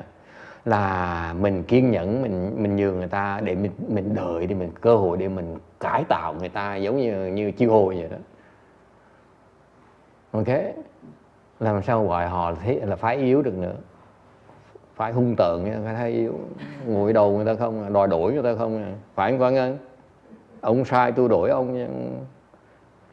She says, this arrests my case. In her generation, she says, it's supposed to yield to the man in the house. Therefore, let's yield to them and wait for an opportunity to change them. If I hear that, I get very upset. Thầy mà nghe những người phụ nữ mà nghĩ như vậy là thầy nổi sùng ngay lập tức à. Tôi thích tôi, đừng có đổi tôi. I like the way I am. Don't change me, please. Okay? That's the nature of women. Men don't wish them to change, but they do. Women wish men don't wish them to change. No, it's not true. Men also wish women to change. When it's not uncommon for people who so-called love each other. It's very normal for them to say, I will wait for a chance to make this person change. It's so wrong. Okay. Thầy nói là cái con người đó, khi nhất là những người mà thực sự thương yêu nhau đó, họ tìm cơ hội để họ đổi người kia, là cái đó là rất thông thường. Họ tin như vậy. Yes, you agree with that? People love each other. It's quite commonplace to try to change the other person, to get the other person to see your point, recognize their fault, and they change them. Okay, I get very offended when my wife tried to change me. Yes.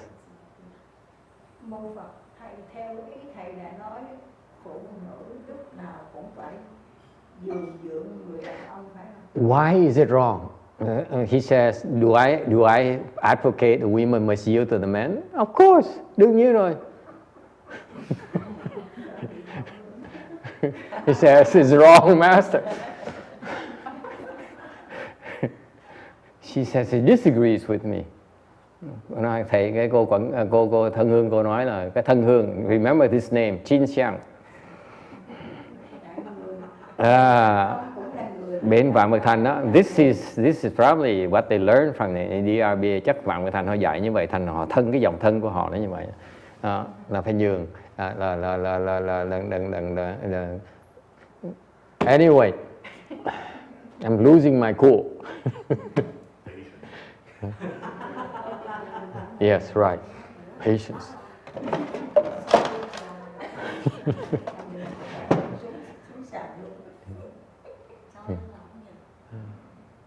Poor Jin Xiang, she sees how master is so wrong every weekend. No? Tuần nào mà tới ngủ xong giấc ngủ tiếng xong tiếng gì, ủa sao thầy giảng trật năm nay cũng giảng trật nhiều quá vậy? He says, how come master is so wrong the second hour now? Lần sau chắc phải giờ đầu qua thử ông thức dậy có thử ông có giảng đúng không? Now she has to stay awake the first hour. You see I'm wrong the first hour.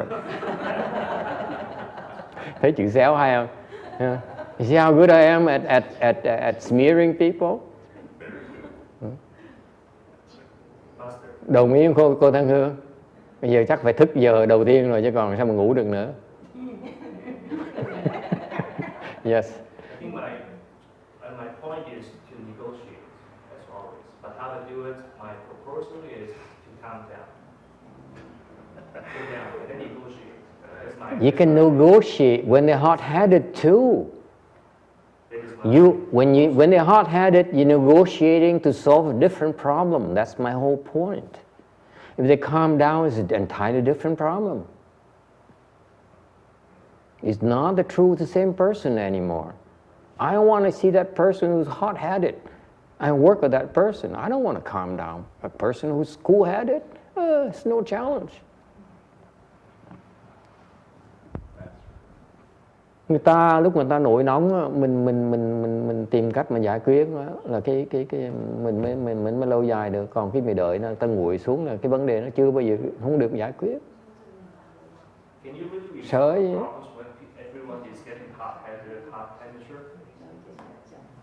I get hot-headed all the time. Look, ask them. I lose my temper all the time. They learn to take it. That's all. You guys don't know. I lose my temper every day. Mỗi ngày thầy mắng nhiếc họ, mấy ông thầy, mấy cô này suốt ngày đâu phải là. And I force them to learn to deal with hot-headed people. See, that's my excuse. Thầy sao thầy nói thiệt cái gì á? Mấy người xuất gia trong chùa này nói thầy lúc nào thầy cũng nổi cọc hết á. Để làm gì? Để tập họ nhẫn cái người mà nổi cọc. Chứ bữa nào mà lỡ mà không có ông thầy mà lỡ người ta tới người khác tới nổi cọc không biết đối phó người nổi cọc làm sao bây giờ? Sao cứu người ta được? How can my students possibly learn how to save people if they cannot save people who get angry? Huh? Yes. I just have a question. Like, if you talk about patient, does it necessarily have to be in relationship? Because I have patient issue myself. For some reason, whenever my mom talk or discuss something, it makes me more angry. And it makes me get very upset.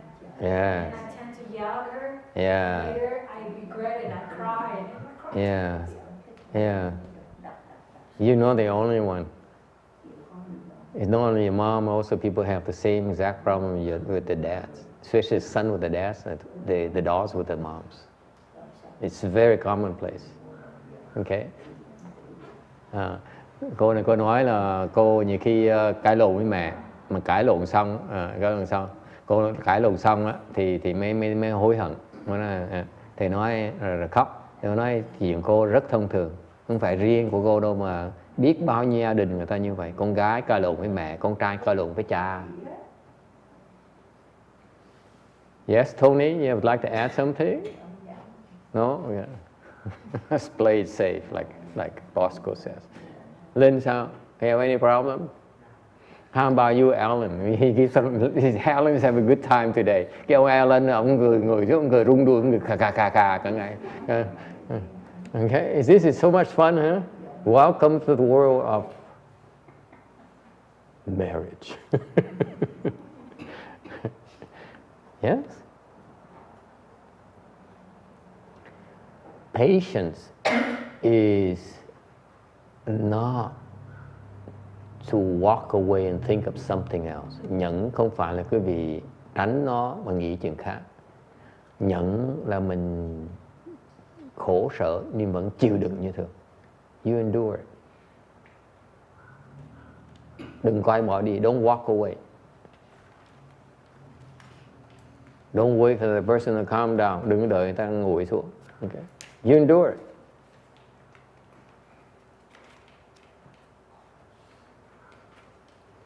Okay? So if they're wrong, how do you handle it? Nếu người ta rõ ràng ông chồng mình sai, mình làm sao mình giải quyết bây giờ?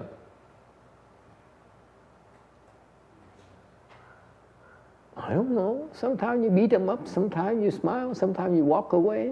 Don't give them a pattern. Cái vị đừng có dạy. If you give them a pattern, they'll know. Men are not that stupid, you know. We know, we recognize. You understand? Sometimes you walk away. Sometimes you sit there and you stand there and you butt head. Sometimes, you know, you wait for them to calm down. There's no pattern whatsoever.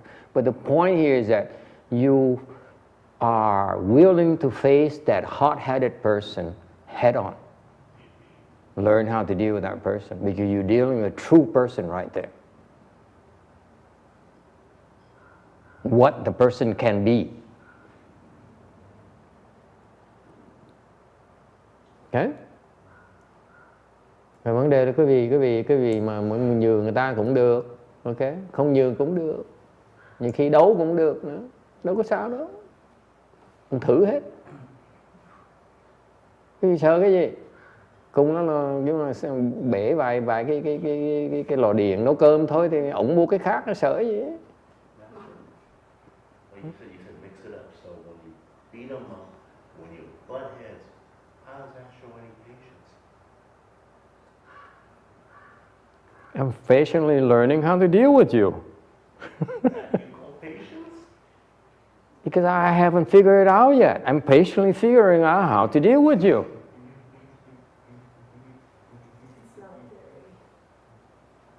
It kills me. I hate it when you're like that. It kills me because I want to kill you so much. But I'm patiently enduring it. I'm saying, see, patience is about yourself. It's not about him. Cái vị vẫn hiểu cái nhẫn cái chỗ là không phải đúng và sai. It's not about right and wrong. Nhẫn không phải là đúng và là sai. First of all, patience is never about right and wrong. Cái nhẫn nó không phải đúng, không phải là sai.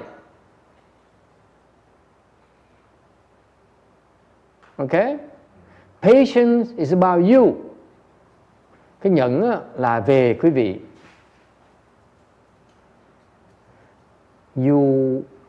You hate it and you endure it. Quý vị rất là khó chịu, nổi khùng nữa mà vẫn nhẫn như thường.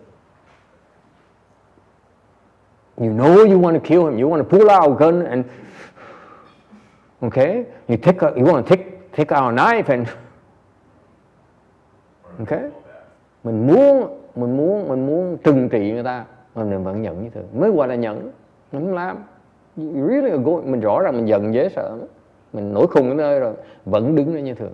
Không làm gì. You don't do anything. You don't think about something else. Đừng có nghĩ chuyện khác. You don't walk away. Đừng có bỏ đi. That's patience. Cái đó gọi là nhẫn. You don't argue. Đừng có cãi lộn.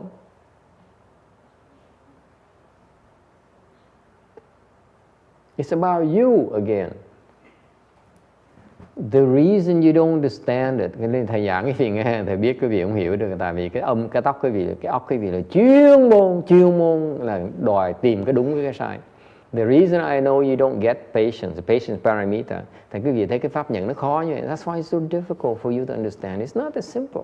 It's not about you are so conditioned in your whole education training. Cả cuộc đời quý vị đi học trường đại học, you always look at right and wrong. Quý vị đòi nhìn đúng với sai không? Yes? That's how we are education. Our education system is based on right and wrong. Yes? Logical, illogical. Cái hệ thống giáo dục chúng ta đó, ok? Cuộc sống của cái thế gian này là quý vị nghĩ đúng với là sai không à? Đúng không? có đúng có sai. Okay? So that's why you learn to look at one and look at you demand being right. Thế quý vị đòi mình đúng. Yes? That's why patience is about, for most cases, is when they're wrong and yet you still endure it. Thành ra cái vị Phật tập đầu tiên hết đó, pháp nhẫn đầu tiên hết là biết người ta sai mà mình vẫn nhẫn chịu như thường. Mình không nói vậy. Mới gọi là nhẫn. That's called patience. It's not about right and wrong. So is it because we attach to right and wrong, good and bad? You are sick. There's no right and wrong. Cái tâm cái vị nó sai lầm rồi, không có đúng không có sai.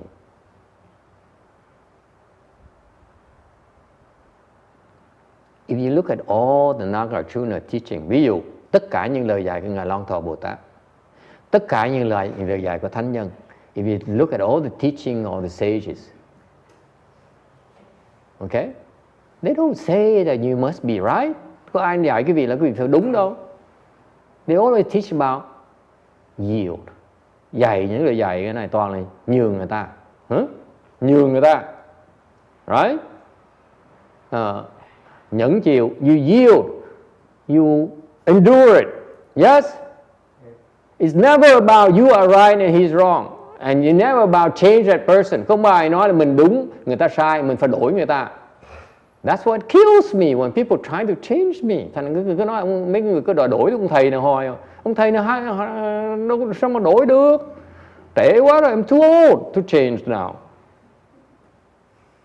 Isn't what you professionals say after you're 32 years old, after 30 years old, people don't change anymore? Yes? Hard. I mean, it's not. Very unlikely for people to change past 30 years old. I read somewhere. It's baloney. But people believe because people just don't change. Why would they change? That's a different topic. Let's not go into it. I don't have time. I have to explain the sutra here because Texas will get impatient. Don't worry, they'll change. Mô Phật thầy, con thầy nói cũng đúng chứ nhà vợ chồng con á, cưới nhau cũng 37 năm, ông chết được 37 năm rồi đó, mà gây lộn có 2 lần, mà mỗi khi gây lộn thấy ông nổi nóng có tôi kiếm chỗ tôi ngồi tôi nghe, trong ông đâu có lấy, ông đâu có đánh mình được, ông đâu có chửi mình được, ông lấy đồ ông đặt cho đã, cuối cùng tôi không dọn lát, ông bụi xuống ông dọn đã cái nào bẻ đi mua về sạch, mua về. Làm cho 2 lần cuối cùng không dám nữa. Sau này không có dám đặt nữa, không dám nói gì hết trơn. Thì giống như tại ông là người đàng hoàng. Vì ta phải hỏi cô Tân Hương. Yeah. Ok, lỡ ông đập hoài cả 10 năm rồi, 20 năm rồi, 60 năm rồi thì sao? Cô tin sao? Thì cô thấy cô mới được 2 lần, người ta nhận là 60 năm luôn. Cuối cùng cái ông không có gì rồi. Mình cãi lộn với mẹ mình. Okay, let's say you argue with your mother. Okay? And both sides get upset. You hurt, she's hurt. Yes? Mình cãi lộn với mẹ mình thì đương nhiên là mình là đau khổ, mẹ mình cũng đau khổ. Right? When you argue with your parents, are you upset? Anyone not upset when you argue with the parents? Có người nào mà cãi lộn cha mẹ mà không có buồn không? And what do you think? If you are upset, then your parents are also upset. Mà nếu quý vị buồn là chắc chắn cha mẹ quý vị cũng buồn. Yes? Speak in Chinese. Translate. 所以，师父说，不是关于对或错，是关于你要能够忍当下的这个你就是不说不反不讲回去，然后也不生气，然后你在当下就能够忍这样子。It depends on the person, tùy cái người đối tượng của mình. Okay? Sometimes it's reasonable, nhiều khi ông chồng mình đó, người đàng hoàng, Okay, they listen to reason. Sometimes they're reasonable. Okay, you can deal with them in a reasonable way. Okay, mình có thể đối phó một cách có lý với ổng được. Sometimes they're unreasonable. Nhiều khi ổng vô lý. You have to learn to deal with unreasonable people. Người ta vô lý, mình phải biết cách đối phó người vô lý, đúng không? There's no formula, không có cách nào mà nó hợp với tất cả mọi người. Just like why do we have soup? Why do you have steaks? Why do you have lobsters? Because people prefer different things at different times. Tại sao quý vị đồ ăn có người thích ăn món này món nọ? Tại vì mỗi người cái sở thích nó khác nhau, tùy cái thời. 所以是看人，因为有在这个人如果是讲理的话，就有跟讲理的人对付讲理人的办法；不讲理的话，就有对付不讲理的人的办法。And I believe the part of the patience practice, and đối với thầy cái nhận cái chỗ đó, okay, is that you don't run away from a problem. Quý vị đừng có bỏ chạy. If you run away from a problem, that's not called patience. Nếu vì mà vợ mình nó nổi hung lên mà mình bỏ chạy là, hoặc là mình đấu nó lại. If your wife gets upset at you and you run away from her, you're a coward. If your wife gets upset and you wait for her to calm down, you're a coward as well. In my book. Nếu vợ quý vị nổi giận, nổi hung lên mà quý vị bỏ chạy là quý vị hèn. Mà nếu vợ quý vị nổi hung lên mà quý vị mà đợi nó nguội xuống là quý vị cũng hèn luôn nữa. Stand there and face that person. Đứng đó mà đừng có bỏ đi đâu. Don't go anywhere. Yes. 所以师父说，就是说，我是觉得重点是你要能够面对那个，在当下你要面对那个状况，而不是离开。这样。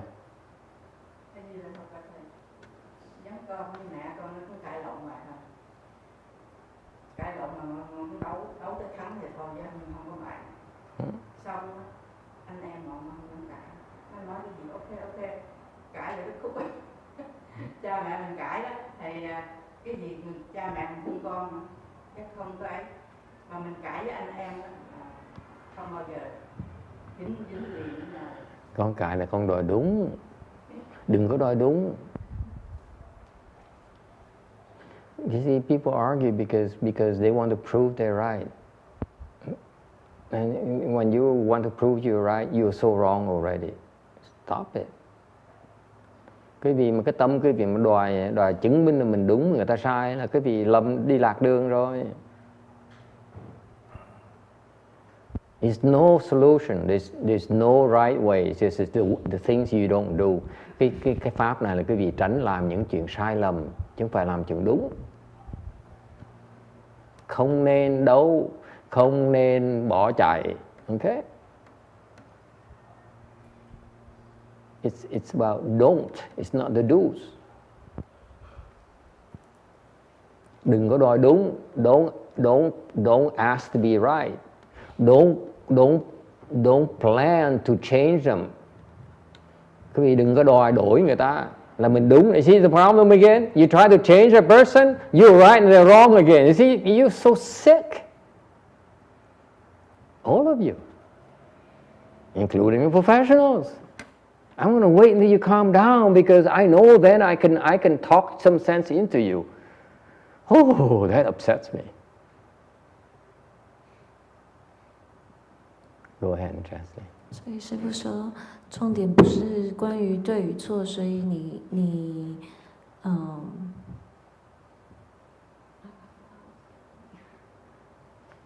You have to understand it's not about being right. Okay, you insist on being right. Okay, so that's why you wait until you calm down so that I can show you wrong and I'm right. That's sickness to me. 所以说，像我们都会觉得说，我们都是非常着重于是谁对谁错，所以包括甚至我们想说，等你冷静一点，我再跟你讲，我就等你冷静下来，你才可以听我说，才可以了解我，或者是说等你等到先让着你，等到之後我再來改變你，這些都是還是在你在堅決於你自己是對的，對方是錯的。Cứ đòi đổi người ta, có nghĩa người ta sai, ổng sai mà mình đúng. Cái đó là mình sai lầm rồi. Nhớ vậy đấy con. Cứ đòi mình đúng thôi. Mấy 60-70 tuổi gần chết tới nơi rồi nghĩ mình đúng chứ thôi. You live your entire life, right? All these women and you know, old women, and they believe they're right. And now they're 70, 80 years old, and almost near death, and they still think they're right. They still want to prove, you know, they want to prove that they are so right. 80 tuổi đâu vẫn hư như thường. So Master, how can we break that right and wrong mentality and put a bad mentality? How can we break that? You patiently endure it. It's not about them, it's about you. 所以他问说，怎样才可以除去这样的想法呢？ You look at the 师父 wrong 就说你 end 要 of the equation. 看你自己 The 怎么 equation 样。 is you, not them. They get upset, it's their problem. They want to break things, it's their problem. They want to kill you, that's their problem. So the ego issue, an ego problem. Kill the ego is the only way. The basis of your approach is that they're wrong, you're right. And that's sickness. You're propagating the sickness. It's righteousness, sickness, which causes war, causes divorces. I know.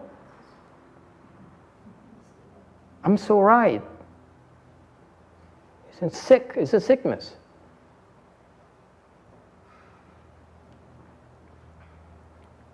Cái vị cả cuộc đời sống là 60-70 tuổi gần chết tới nơi vẫn nghĩ là mình đúng như thường. Trời đất ơi, rồi dạy cái bên con biết không?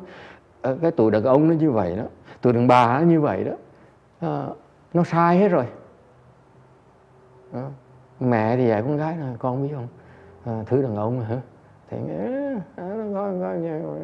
luật sư đó kìa. Mà mẹ dạy với bà luật sư đó là con biết không? Đàn bà phải giữ nhà, đàn bà phải giữ con. Lúc lấy gì đó, phải giữ nhà, giữ đứa con. Trời đất ơi, toàn dạy toàn những cái chuyện đấu, toàn chuyện sai, toàn nghĩ là mình đúng không. What is virtuous about your being right and someone being wrong? There's no virtues in there. There's no virtues in being right. Bởi vì đúng không có đạo đức gì ở trong đó hết á. Người ta sai, mình vẫn nhẫn chịu như vậy, với gọi là đạo đức. It's not virtuous behavior unless they're wrong, you endure it.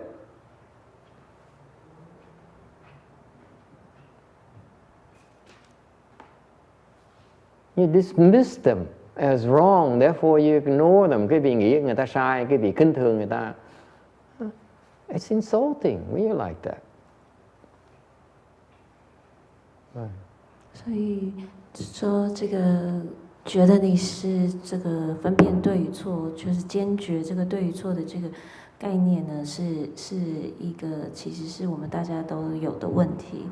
就是你越坚决你是对的呢，你其实就是越错。重点是不是关于是谁对谁错。So in reply to your question, let's say it's your husband, okay? I don't know how to fix it. I really don't know, okay? And I don't care to say it in public, okay? But you should not look at his being wrong or someone else being wrong. You should look at yourself being wrong when you try to change that person.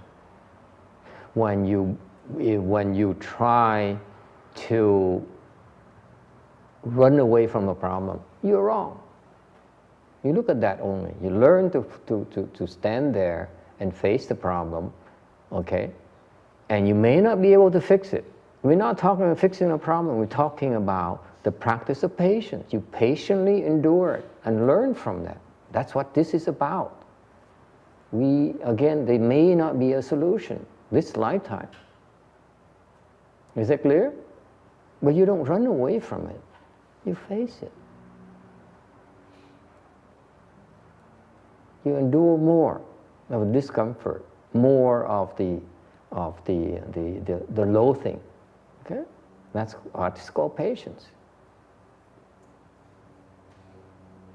所以师父跟他说，关于他与他先生的问题呢，就是可能这一世也并不一定会有解决的方法，但是呢，重点是不要看对方是错的，而是要看自己，然后而且看自己，自己就是知道自己是错的。如果你是想要去改变对方，或者是你想要，指出来对方的缺点，或者是当你想要就是没有就是一他生气就离开他，或者就不理他，这样其实是你的错。Okay, and when do you stop? When does it end? Chừng nào nó mới ngừng lại? That's a natural question, yes? How long do you have to do this? 所以大部分人都会问说，那要忍多久呢 Bosco's answer is that keep coming back every week. Okay, I see you next week. Oh, well. Okay? The question you should ask is, you asked me to endure it. How much longer do I need to endure it? Vấn đề người ta hỏi như vậy, thì quý vị có quyền hỏi thầy ngay lập tức là nếu thầy nghĩ tôi phải nhận thì phải nhận bao lâu? Yes? When does it end? Chừng nào nó ngừng lại bây giờ? When does this insanity stop? Cái chuyện điên rồ này chừng nào nó mới ngừng lại đây? Huh? Agree? Why do I give myself trouble? Tại sao thầy cứ tự tạo vấn đề cho mình không nhỉ? Why do I have to ask myself questions I cannot answer? Sao thầy hỏi những câu hỏi mà thầy trả lời không được? Yes, go ahead, translate. 所以问题是还要忍多久呢？ Nhận bao lâu? Mô Phật thầy, giống như vậy, theo ý thầy nói, con người đó có sai. Mình cũng nhận như thưa, mình không nói gì hết. Mình có không nói gì hết, mình cứ Nhẫn thôi. Mình cái người đó họ sai, họ đâu có biết họ sai đâu. He says, what if he's so wrong and you keep on enduring and how much longer? I said, but he he doesn't know he's wrong. See this woman, how sick this woman is. Cái bà già này rõ ràng bà bệnh hoạn dễ sợ. I keep on telling you keep on looking at the person who's wrong. Cái nhìn người ta sai hoài, nhìn mình đúng hoài. Bệnh dễ sợ. I'm not talking to you. Tội. Đối phương là người đó sai, mình có biết người đó sai, mình cứ nhẫn hoài. Mình không giải thích có họ sai chỗ nào làm sao họ sai. Không giải thích. I don't explain. I say, now how can I change him? Oh my God, I'm really upset. Thấy con giận hơn nữa. Cái bà này, bà nhẫn để bà đổi mình. Well, cái người gớm dễ sợ. 所以清香会说，那如果你一直忍下去，但是他明明是错的，而且他也不知道他还是不知道他是错的那最后我要怎么样才可以改变他 You laugh at her, but you're just all like her. Quý vị cười chọc quê cái cô này thì quý vị ai cũng như cô này hết. Yes or no? Yes. Huh? Except for Yiming, of course. Yiming is still the same. 可是我觉得说，我们读经的时候，圣公上人整天说，人家看到人家的错就是我们的错，为什么我们整天拿放在我们的心里，要变成我们的负担，又变成我们自己的错了嘛？整天烦恼这一点。那就这样子的时候，我觉得实际上姐还不理解这个问题，整天要争人家是错对错在哪里。But she says from my master's teaching is that you look at someone's fault, it's your fault. You're still looking at faults, you idiots. You're still looking at people's faults. What are you doing looking at people's faults? You look at your own fault, don't look at people's fault. Baloney. Cái lời dạy nó đúng, nghe chị Tàu vậy nghe không? See, 人家 the Chinese teaching, 人家的做是我的做。OK， 我应该忍辱，多忍辱，对不对？ That's a wrong teaching. That's Chinese. We Americans says we don't look at people's fault. Period. 所以师父说这个是那个教导其实是不对的。重点，因为最后你还是在看是谁错。师父说我们教的是你们不要看任何错。Routine. You just quoted my teacher's teaching. Okay, the Chinese teaching. It says the other's fault is my fault. Okay, I'm teaching that don't look at people's fault. Stop it. 教导是你不要看任何人的错。对。Cái cô này dạy là cái trích là cái lời của ngài Tiên Hóa dạy là cái lỗi của người ta là lỗi của tôi. Người ta có lỗi là lỗi của tôi. Ok, mình phải nhẫn nhục. Thầy không dạy như vậy, tôi nói cái đó là của người Tàu, người Mỹ mình ở đây á, mình cao minh hơn nhiều, mình không nhìn lỗi người ta luôn nữa, kệ lỗi người ta mình thấy lỗi nhưng mình không thấy gì hết đó. You look at people's fault, ignore it, as if you don't even see it. It's that simple. You don't have to look at, oh that's wrong, but you know if he's wrong, I'm also wrong. Baloney, it's too slow. Chậm quá đi. You agree? You become more depressed. That's all you do. You say, oh no, look at her, how wrong she is. But her wrong is my wrong too. Oh, now I'm so much more depressed than before. You see the problem? The Chinese don't get it yet. I'm depressed. I speak from experience. I don't let you make me more depressed. Are you kidding me? 所以师父是说。当你那个教导说，你看别人的错也是我的错，就是我的教导是相反的，因为这样子太慢了。你说啊，你每天都在看说啊，你看他是做错了这个，那这也是我的错，那你不是反而变得更难过？是要放下的。Right, drop immediately. Forget it. Get it? 没有了。Do you get it? Nghe có hiểu không? Let's say you sit there, okay? And then your neighbor plays mariachi music because they have a birthday party. Quý vị ngồi đó, okay? Rồi người láng giềng bên cạnh đó, you know, họ chơi nhạc tại họ có cái mừng sinh nhật. And it's so loud until 3 in the morning. Nó chơi ồn cho tới 3 giờ sáng luôn. Anyone happen to you? Kim, that room has that problem. This woman sleeps so soundly. Cái cô này ngủ như là luôn. Cái vùng này láng giềng nó chơi nhạc như tới nó chơi tới 1 giờ sáng 3 giờ sáng tỉnh bơ. This neighborhood, our neighbors, when they have a party, they party and they have loud music and they laugh and they drive around and they race in the street, whatever, until 1 o'clock, until 3 o'clock in the morning. What are you going to do? And they have the body full of ink. Quý vị lộn xộn á, nhìn nó một cái là mình thấy nó toàn đồ châm, cái tay chân nó châm hết đủ thứ màu trên người nó, mình thấy là mình kiếp rồi. You take a look at them and say, oh. Thầy thấy họ thì nhìn xuống dưới đất. When I look, when I walk, when I slow out there, I couldn't cross any of them. I look down.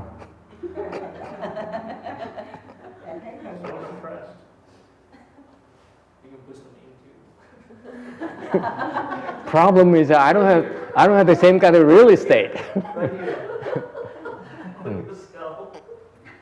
Got it? Okay. Cut it out. So your neighbor is making the music so loud that your heart is pounding. Ever happened to you? Yeah. Yes. Nó bật nhạc ồn độ mới như boom boom. You ever drive through on the street? You stop by a red light. The car pulls next to you, and the guy, big muscle with a lot of ink, and he's you know. That those in my time I run into all those types of car drivers all the time. Their stereo, I don't know how they are not deaf already. Cái thời thầy là họ đi lái xe ngang cái nhạc nó đánh to, nó điếc tai rồi, mình biết sao nó không điếc được. Rồi. 所以师父说，像在这里晚上都有很多这个，你的邻居啊，就是你有没有发生过你的邻居晚上开 party 之类的，然后到很晚，然后音乐开得很大声，然后都没有办法睡觉，甚至开车也用很大的音效。And tomorrow you have a very important meeting. You have to go to work. Mà ngày mai á, mình phải thức dậy sớm để mình có công việc làm rất là quan trọng. Yes, ever happened to you? What do you do? 然后你第二天刚好有很多很重要的这个会要开，那你要怎么样呢？Mình bỏ bùa nữa. Yes, Susan, right? Yeah, you voodoo them. Your salt weapon is equal postal, not a problem. You mix it up. Mình bỏ bùa cho nó chết luôn. 老师，我的重点就是说，要放下，不要理他的意思。But it's pounding in your heart. It's pounding in your head. What are you talking about? 那不理他呢？不理他。 How are you going to lead? This woman is deaf already. Bà điếc cái nơi rồi. I told her, it's you cannot ignore the music. Your body, your heart is pounding. How are you going to ignore that? Huh? 我转移我的目标，我不理，我不听，他就完了。 What do you do? Làm cái gì? Do you stand up and go for a drive, or and go and the neighbor and say, "Cut it out!" or bring a shotgun over? Yeah. Join the party.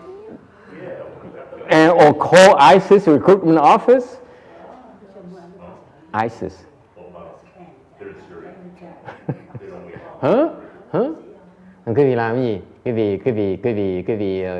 Cái vị đi qua mà nói là cái vị bớt ồn giùm tôi đi. Tại ngày mai tôi phải cần ngủ, hoặc là cầm cái súng qua bắn nó một phát cho nó đã. Hả? Thả cái lựu đạn ở đâu á? Hả? What do you do? You endure it.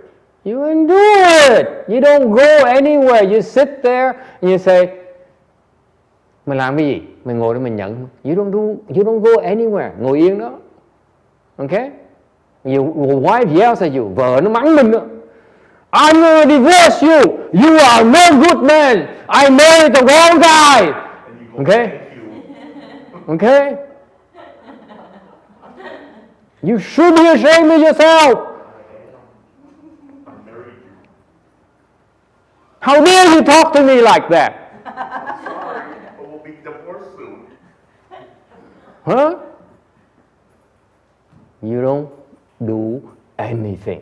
Không làm cái gì hết đó. Ngồi đó mà nhận. You endure it. You don't do nothing. Không làm cái gì hết. Is it clear? That is patience. Và đó là nhẫn. Translate. 所以说不管对方怎么样做，你不能说如果有这样，你也没有办法过去敲他的门，就叫他们不要停止这个 party， 或者是重点就是你就是要忍辱就对。 We have to stop. When do we stop? When? How long you have to endure it? Mình cần 所以 nhẫn 要 bao lâu? 忍多久呢？ Shall we explain next week, or shall we resolve 下 it 礼拜 today? 再讲吗？还是这个礼拜要解释这个忍多 Someone 久的问 says 题？ next week because I've had enough of this. I think next lecture, master. Remember? Master, no lecture Patience. next week. No master. There's no lecture next Oh week. yeah, that's right. No patience. No next week. Then even more patient. 2 weeks. Yes. 2 weeks. 2 weeks. Yes.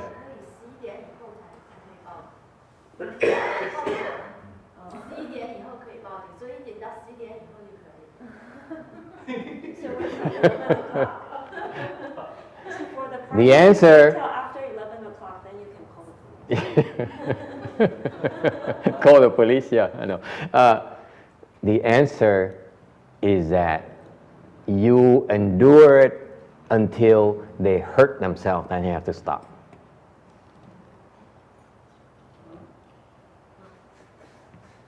所以 Is 师 it 父说 clear? 你要忍到他们伤害他们自己的时候，你就可以停止。 Quý vị cái trả lời câu trả lời là quý vị phải nhẫn chịu cho tới khi họ bắt đầu họ tự hại họ thì mình phải ngừng lại. Isn't that more evil? 那踢腿算不算伤害他们自己？那警察的踢腿算不算伤害他们自己？ Translate. See? 是哈。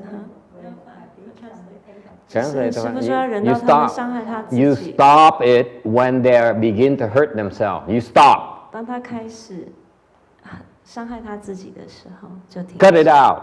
Then you walk away. Do whatever it takes to stop them from hurting themselves.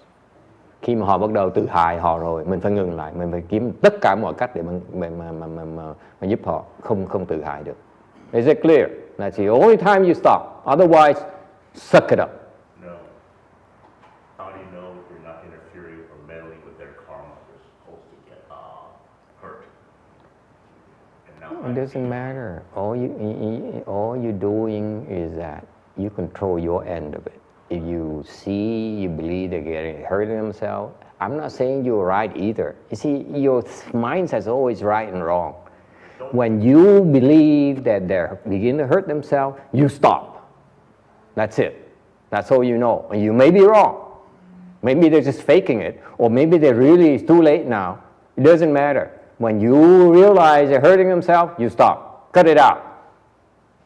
Is it? That's all.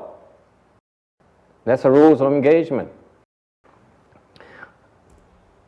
Translate. 一样的，只是在讲一样的事情。So you just wait， 你要等到他们在伤害他自己的时候，你才可以停止。It doesn't mean that you know what you're doing. I'm just as soon as you realize, you stop. Okay, maybe it's too late. Maybe they're faking it. Maybe it's premature. It doesn't matter. But you yourself, you say, I will not do this to hurt others. That's a rule. 但是并不代表说你知道你是对的，重点是你自己不要做任何伤害别人的事情。 Mình ngừng lại khi nào mình cảm thấy người ta bắt đầu tự hại người ta thì mình phải ngừng lại. Tìm tất cả mọi cách, đủ mọi cách mà ngừng lại, không được tiếp tục. Chừng nữa thôi. Không phải chừng đúng mà chừng sai, mà khi người ta bắt đầu tự hại rồi mình phải ngừng lại.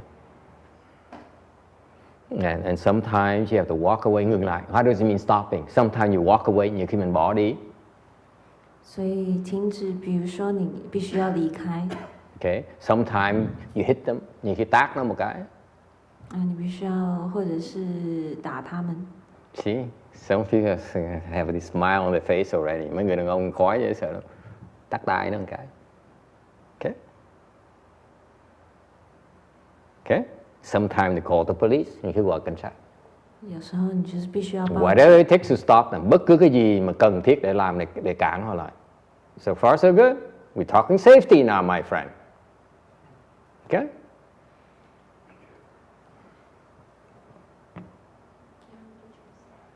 Okay? Sometimes, nhiều khi, sometimes what? Come on, use your imagination. Susan, 有时候怎么办？做什么？ Làm cái gì? Use your imagination. Come on, come on, come on, come on. I will get on my knees and beg. Thầy quỳ xuống thầy lại.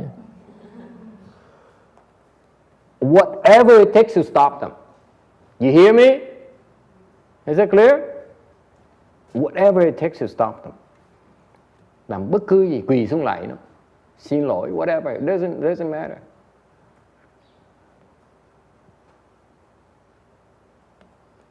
Because the rule of thumb is never do anything to intentionally hurt others. Tại vì cái lý á, cái đạo á, là mình không bao giờ cố ý hại người ta hết. Never. It's not about being right. It's not harming others.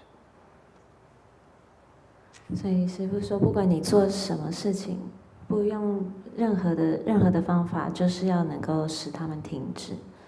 因为重点是不是你不要做任何伤害他们的事情，有意伤害的事情。Any questions? Does it help?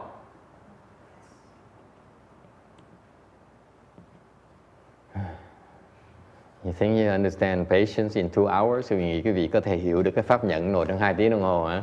Still a lot to learn. Còn nhiều cái phải học lắm. But the time is up, so mình ngừng lại đây. Hết thì giờ rồi. Mình ngừng lại. We stop here today because I apologize if we didn't get a chance to talk about vigor paramita today. Xin lỗi quý vị là ngày hôm nay không có cái cơ hội nói về cái pháp tinh tấn. Okay. 所以师父说，因为时间的关系，我们没有办法讲到精进波罗蜜。So, I know I'm about to hurt your patience and your level of patience, so I'm going to stop today. Anh thầy biết thầy sắp làm tổn thương tới cái đức tính kiên nhẫn quý vị, nên ngừng lại ngày hôm nay. Is that okay? And we see you in a couple of weeks. Okay. All right. Thank you.